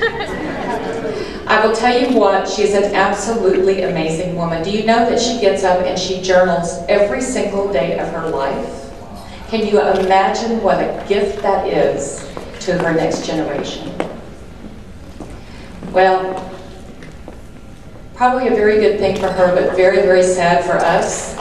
Barbara's going to retire at the end of this year. I know. Dr. Dwayne Hood has been an advisor or been involved in Phi Theta Kappa since 1972, and I can call him one of my mentors as well. Both of them embraced me in this position and shared their knowledge with me selflessly and helped make the transition after Mary died seamless. Thank you to both of you for all you've given to the region and for everything you've done. Thank you very much. Lifetime Achievement Award for both of you.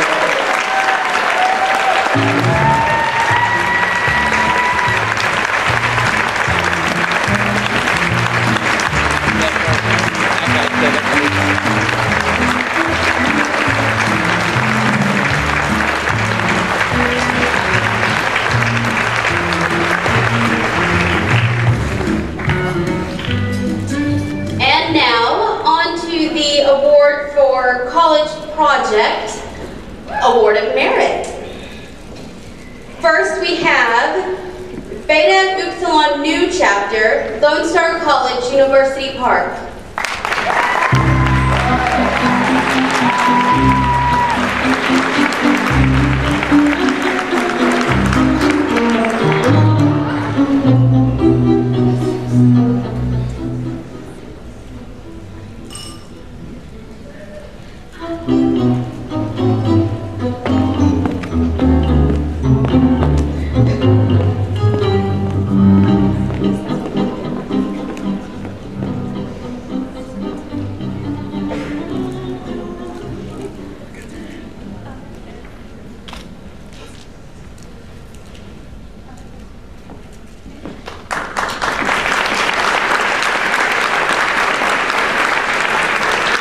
Zeta Omicron Chapter, Cedar Valley College.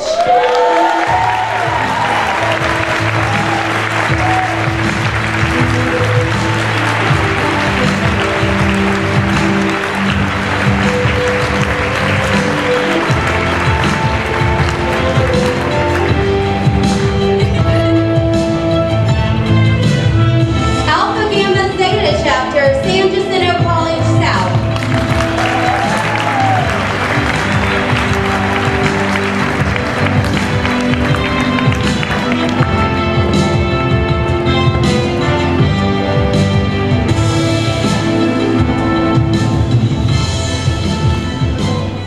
Omicron Psi Chapter, Grayson College.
Alpha Utah Chapter, Collin College.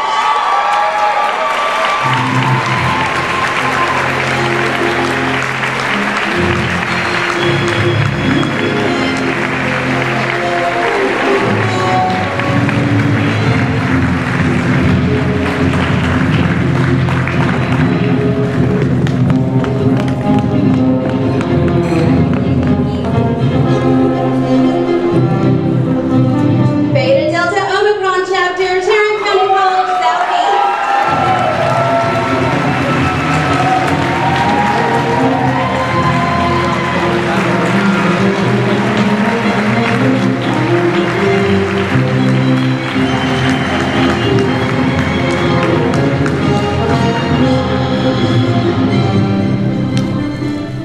And we will award 2 awards of distinction for college project. The first award goes to Zeta Sigma Chapter, Texarkana College.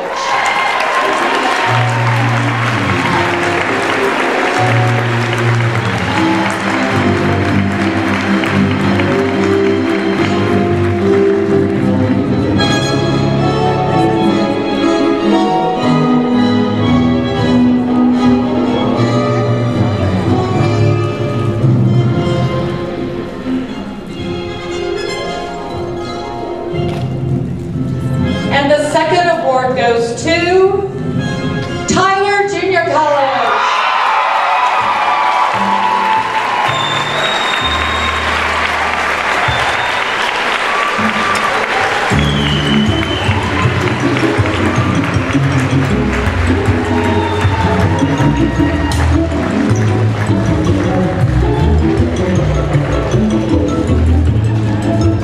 While they're making their way over here, you all have a handout or a flyer, I don't know exactly what to call it at this point, with a listing of all of the awards in Texas so you can kind of follow along and see what they've accomplished.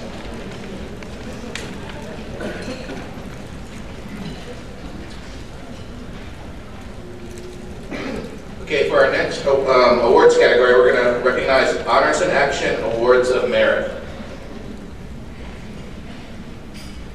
For theme 1, It's All in Your Mind, Mu Upsilon Chapter, Alden Community College.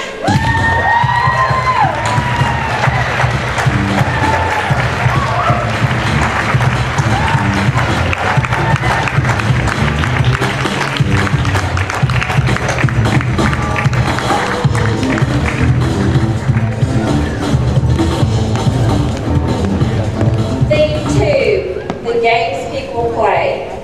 Alpha Romeo Lone Star College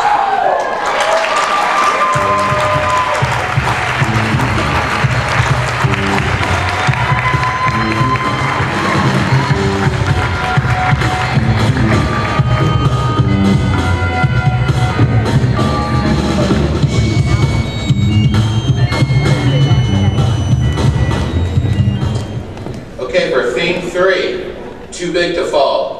Alpha Mu Tau Chapter, Collin College.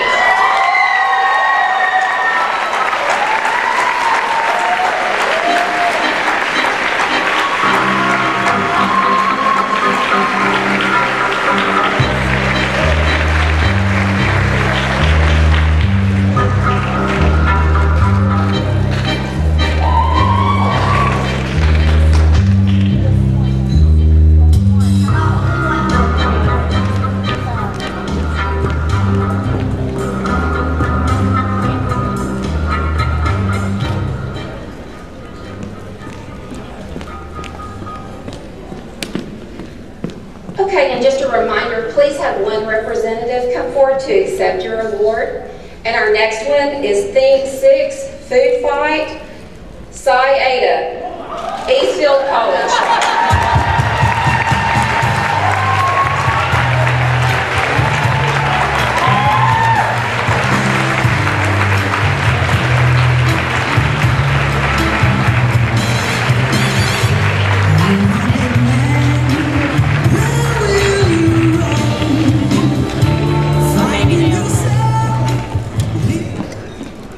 For theme 7, One Small Step, One Giant Leap, Omega Omega Chapter.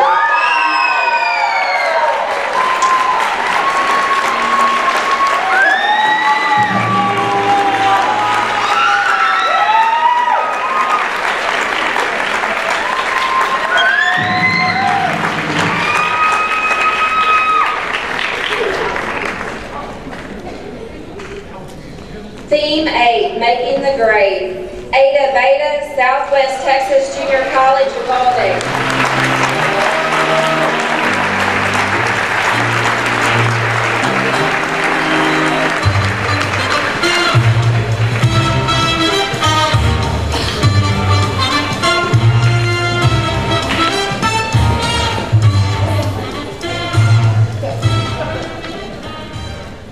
Now for the Honors in Action Award of Distinction. Theme 1, It's All in Your Mind, from Cedar Valley College, Alpha Zeta Omicron.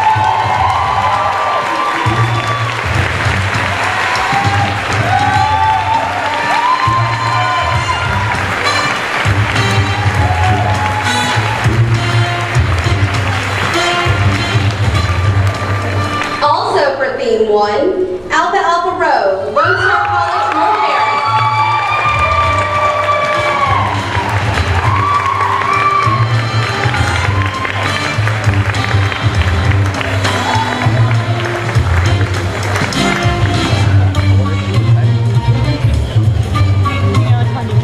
Theme 2, The Games People Play, El Paso Community College, Omega Gamma.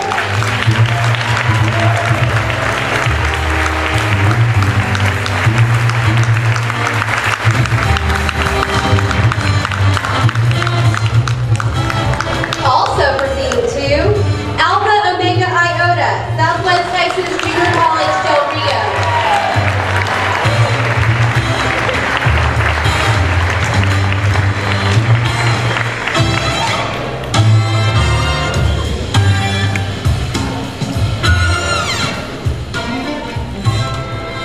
Theme 3, Too Big to Fail, Lone Star College, Keenwood.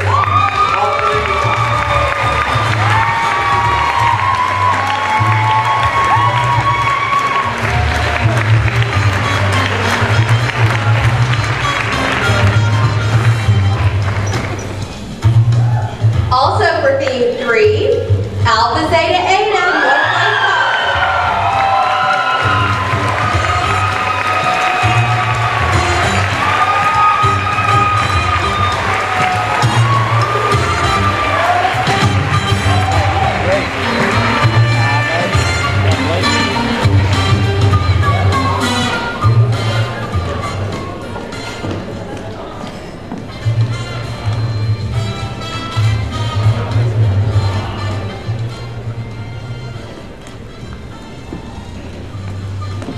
Theme 4, Everybody Wants to Rule the World, Beta Alpha, Lynn College, Brennan.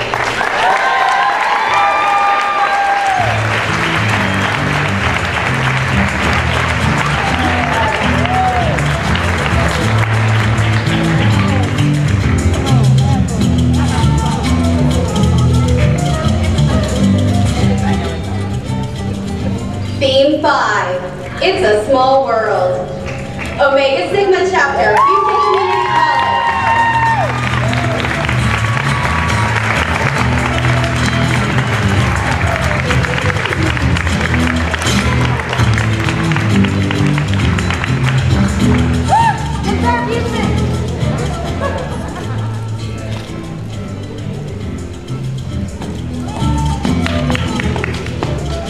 Theme 5, It's a Small World, Theta Theta Chapter, Laredo Community College.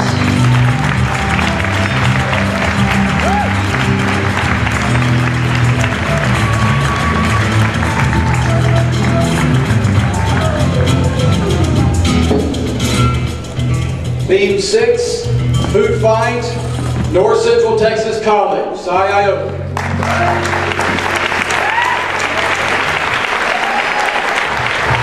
They've already left, so we'll make sure that they get their award.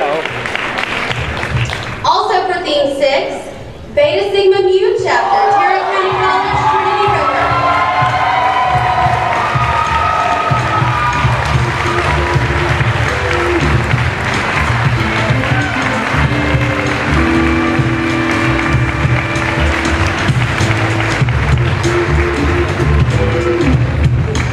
Y'all really shouldn't let District 2 out, do you? Have you noticed that they stand every time a District 2 chapter wins something?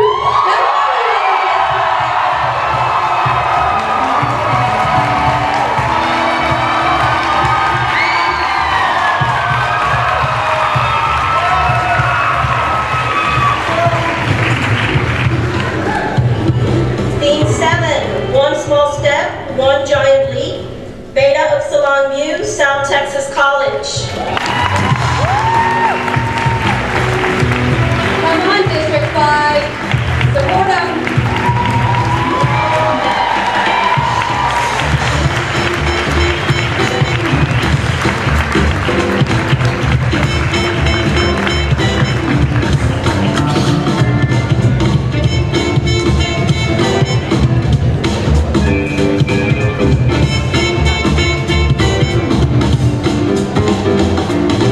Also for Theme 7, Sigma Tau Chapter, El Centro College.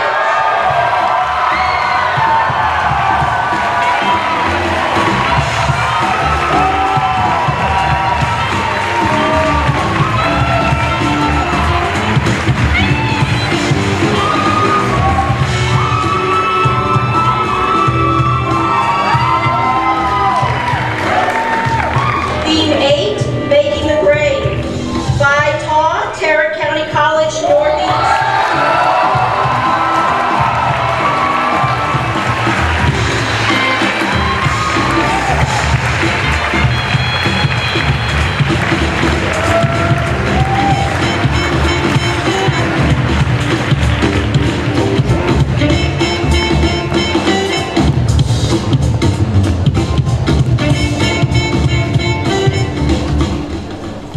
Also for Theme 8, Beta Delta Omicron Chapter, Tarrant County College Staffing.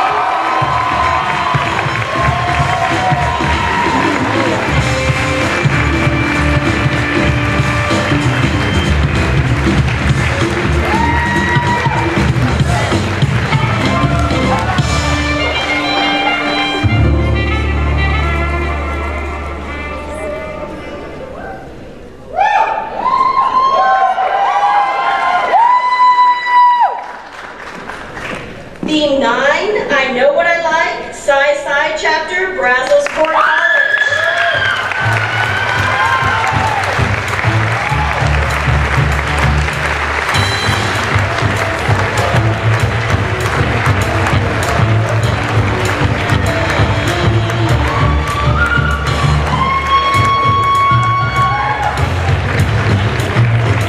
Theme 10, Wait Until Next Year. Phi Chapter, Weatherford College.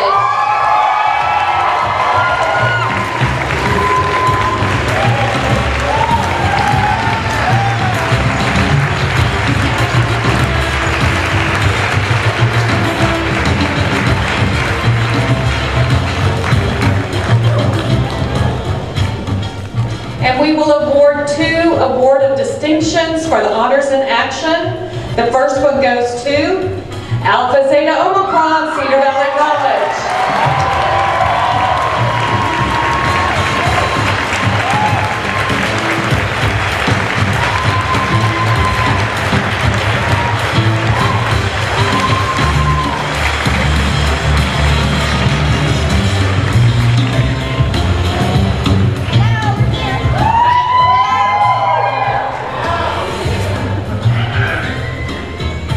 There we go. And the second award of distinction goes to Alpha Lambda Xi, Lone Star College, Kingwood.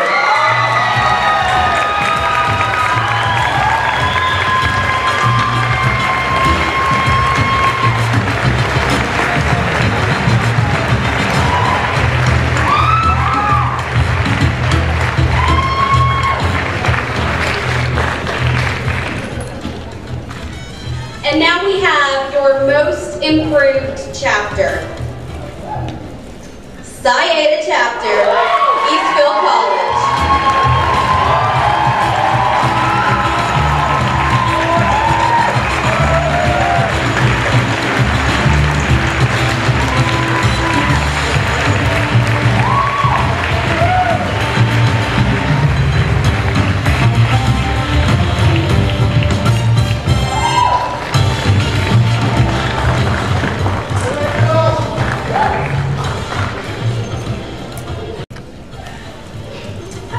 Also, your Regional Milestone Award, Zeta Xi Chapter, Wharton County Junior College.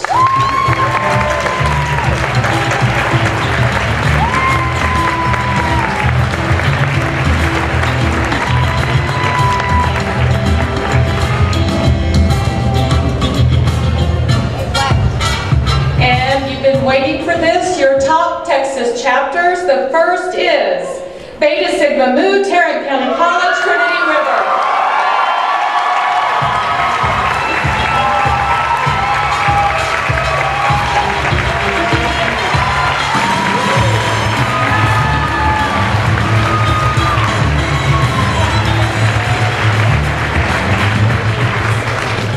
Sigma Tau Chapter, El Centro College.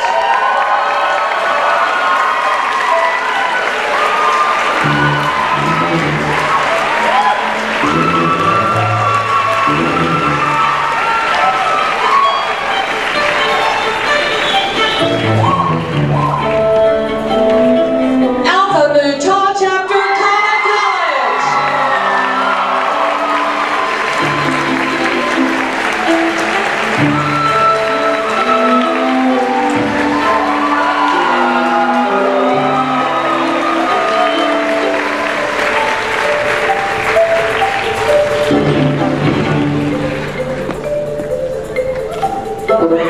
Beta Delta Omicron Chapter, Tarrant County College,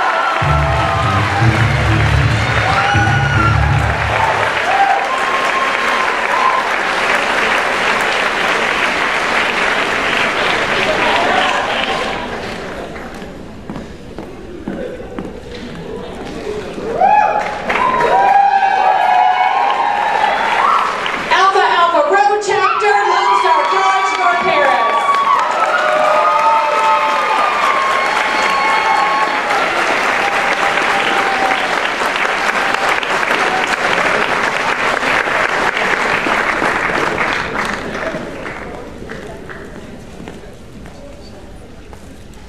Omega Sigma Chapter, Houston Community College.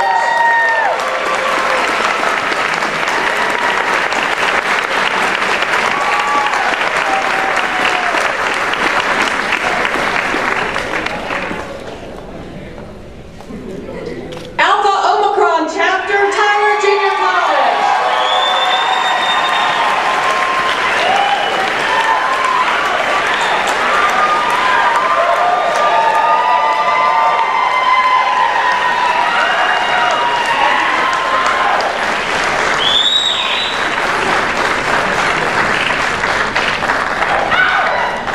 Phi Tau Chapter, Tarrant County College, Northeast.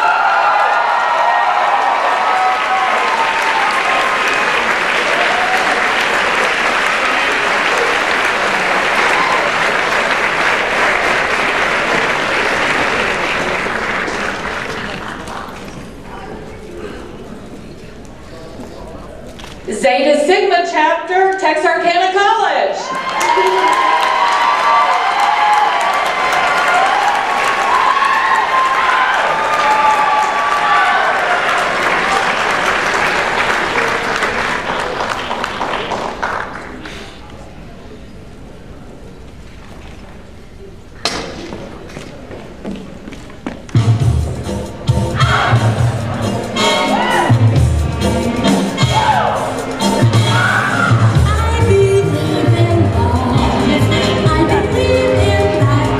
Our next chapter has already left, but let's recognize them anyway. Psi Iota Chapter, North Central Texas College, Gainesville. And the next top chapter is Phi Chapter, Weatherford College.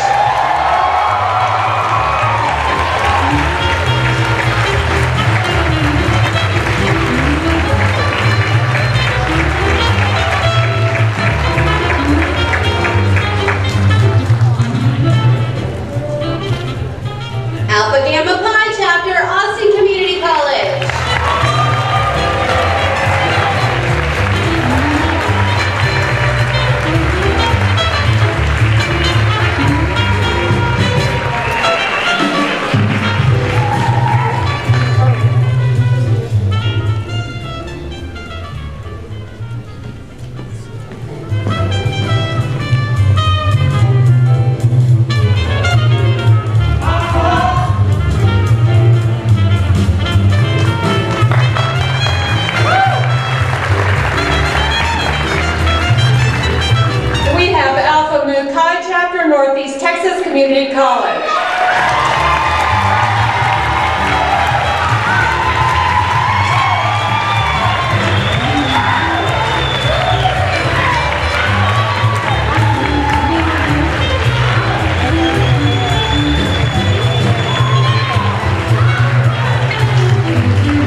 award goes to Ada Beta Chapter, Southwest Texas Junior College, Uvalde.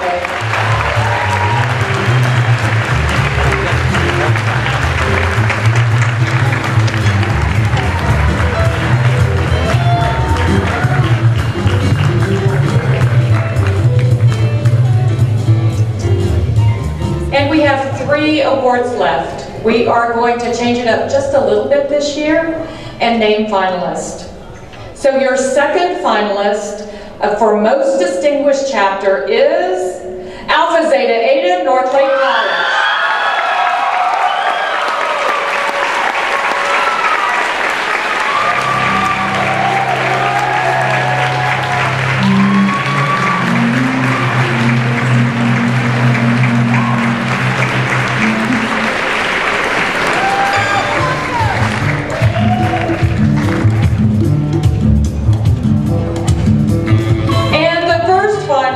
For Most Distinguished Chapter is Alpha Lambda Xi, Lone Star College, Kingwood.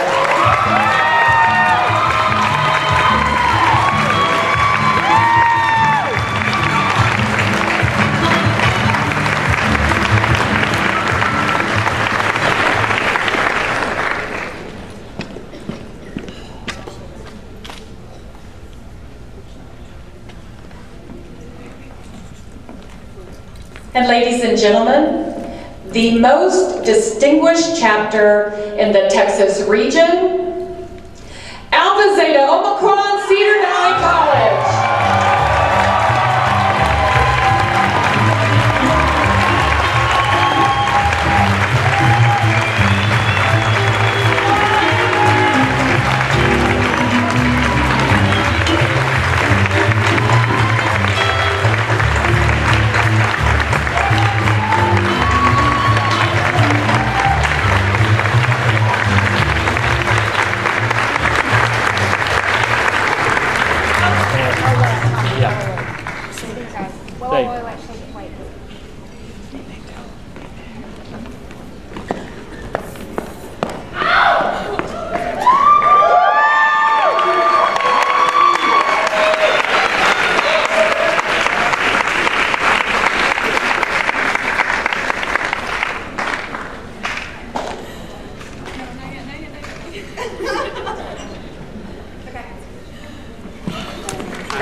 Running for a regional position, a vote is taken by your peers to vote for the most congenial chapter.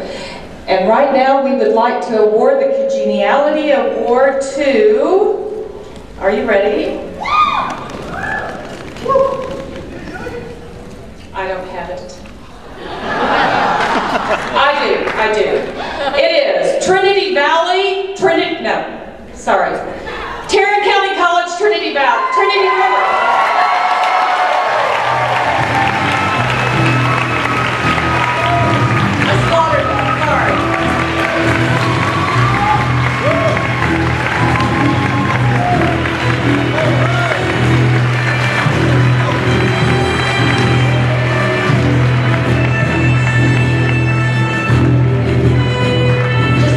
Got that. Tarrant County College, Trinity River. There we go. So whoever gets the Congeniality Award carries Mary Bear with them to every regional event for a year.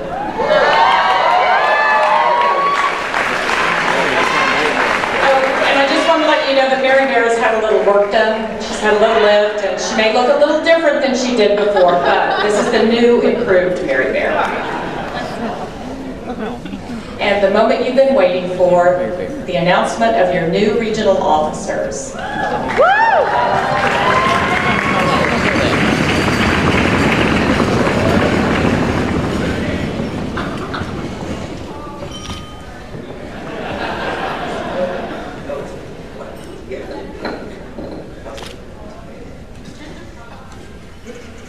Okay, District 5, probably the last time I can do this on stage. Let's just get one last. And let it happen first, okay? Excited much? Okay. Everybody, can I have a pop pop? Oh, that's amazing.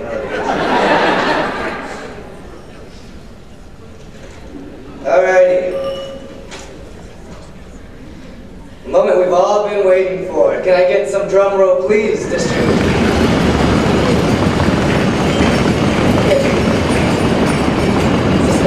Suspense. District 5, Vice President. The winner is Beta Alpha Blinn College Brenna.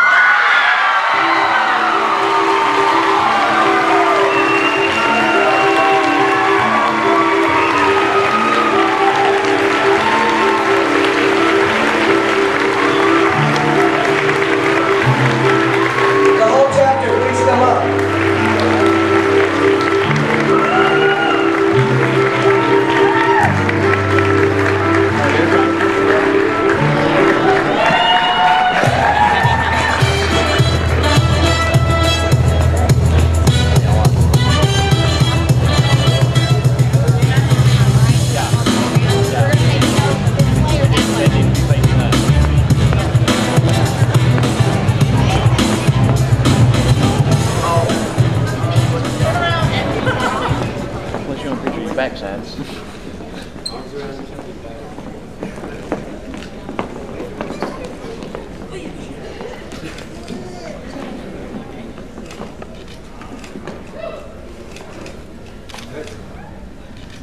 Will you all please raise your right hand?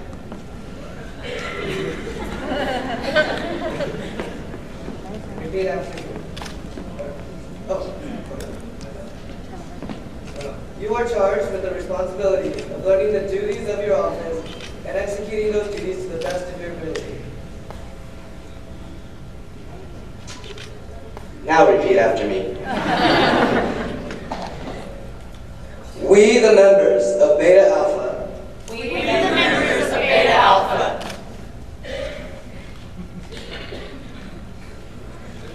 Of Phi Theta Kappa. Of Phi Theta Kappa. Do solemnly promise to fulfill. Do solemnly promise to fulfill. To the best of our ability. To the best of our ability. The duties of District 5 Vice President of the Texas region. The duties of District 5 Vice President of the region. That's it.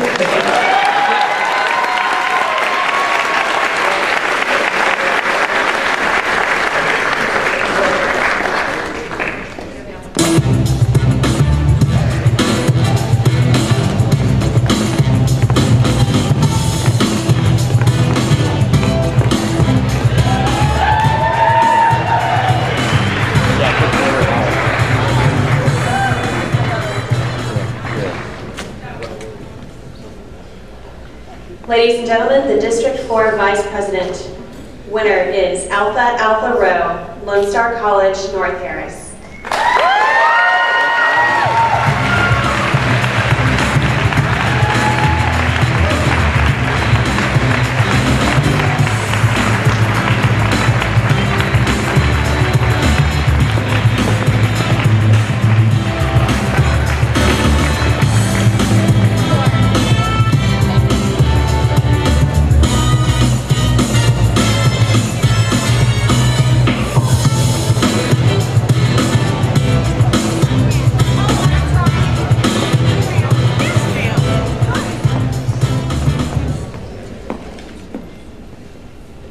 Kenneth, one way or another. That's good. You are charged with the responsibility. George, you're trying to You are charged with the responsibility of learning the duties of your office and executing those duties to the best of your ability. Now repeat after me. We, the members of Alpha Alpha Rho, Chapter of Phi Theta Kappa, do solemnly promise to fulfill to the best of our ability the duties of District 4 Vice President of the Texas Region.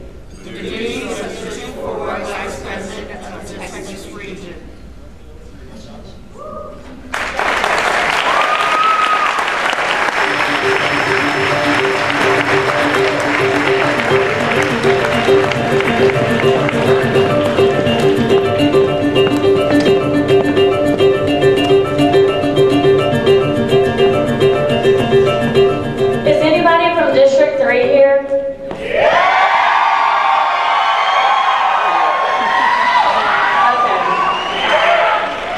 Well, let's see.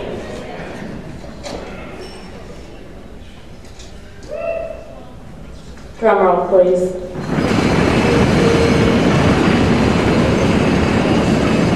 And the winner is Alpha Omicron from Tyler Junior College.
You are charged with the responsibility of learning the duties of your office and executing those duties to the best of your ability. Raise your right hand and repeat after me. We, the members of Alpha Omicron, Chapter of Phi Theta Kappa, do solemnly promise to fulfill to the best of our ability the duties of District 3 Vice President of the Texas Region.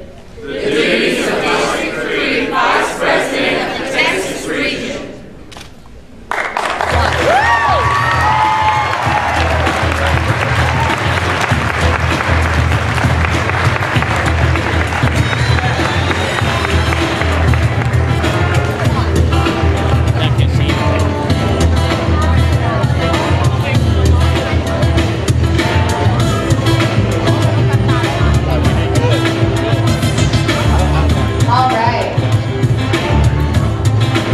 Let me hear from District 2.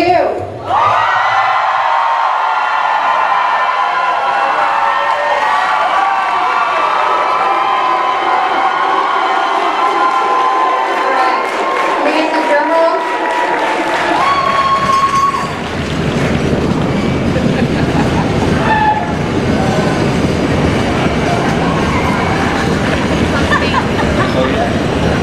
And the winner is Beta Sigma Mu Tarrant County College.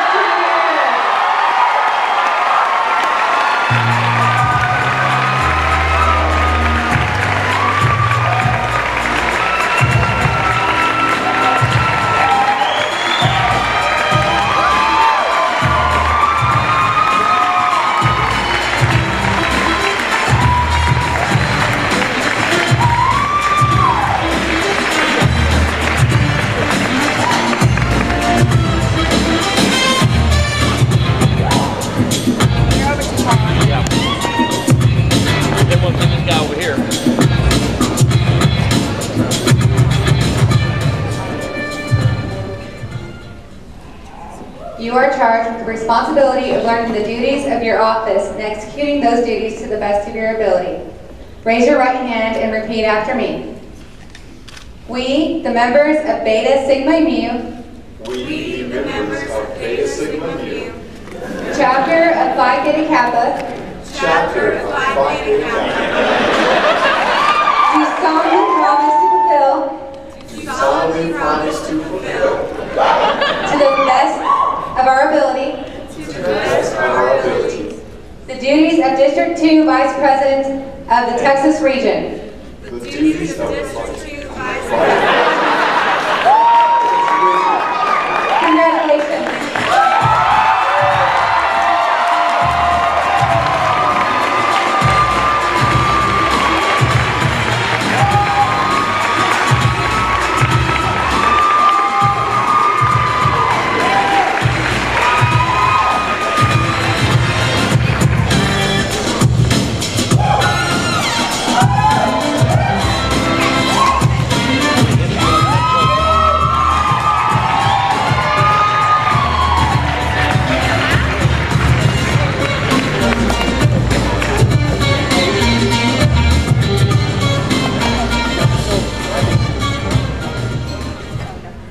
Can we please make some noise for District 1?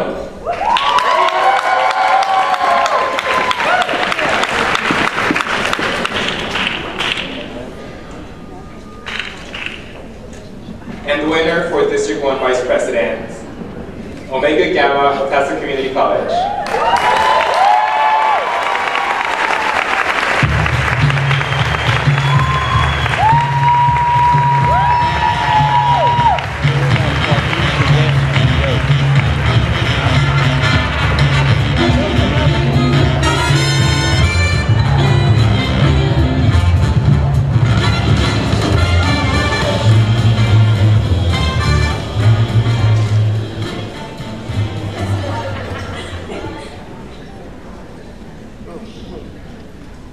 You are charged with the responsibility of learning the duties of your office and executing those duties to the best of your ability. Raise your right hand and repeat after me.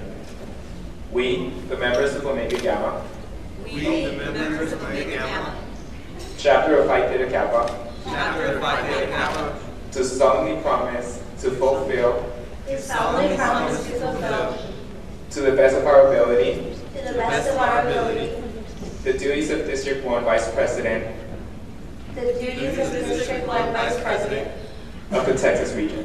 of the Texas Region.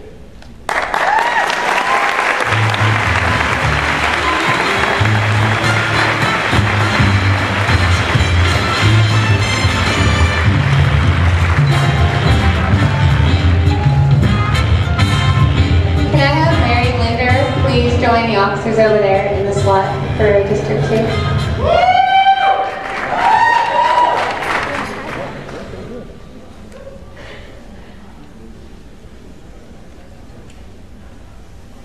All right, well, while she's walking over, the moment we've all been waiting for.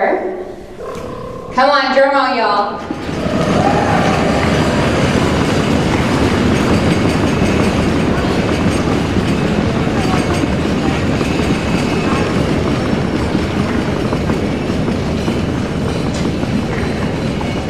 Your new Texas Regional President is Beta Delta Omega.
responsibility of learning the duties of your office and executing those duties to the best of your ability.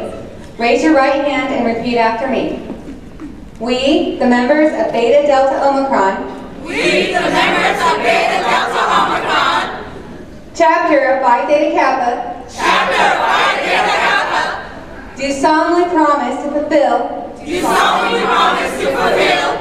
to the best of our ability the duties of President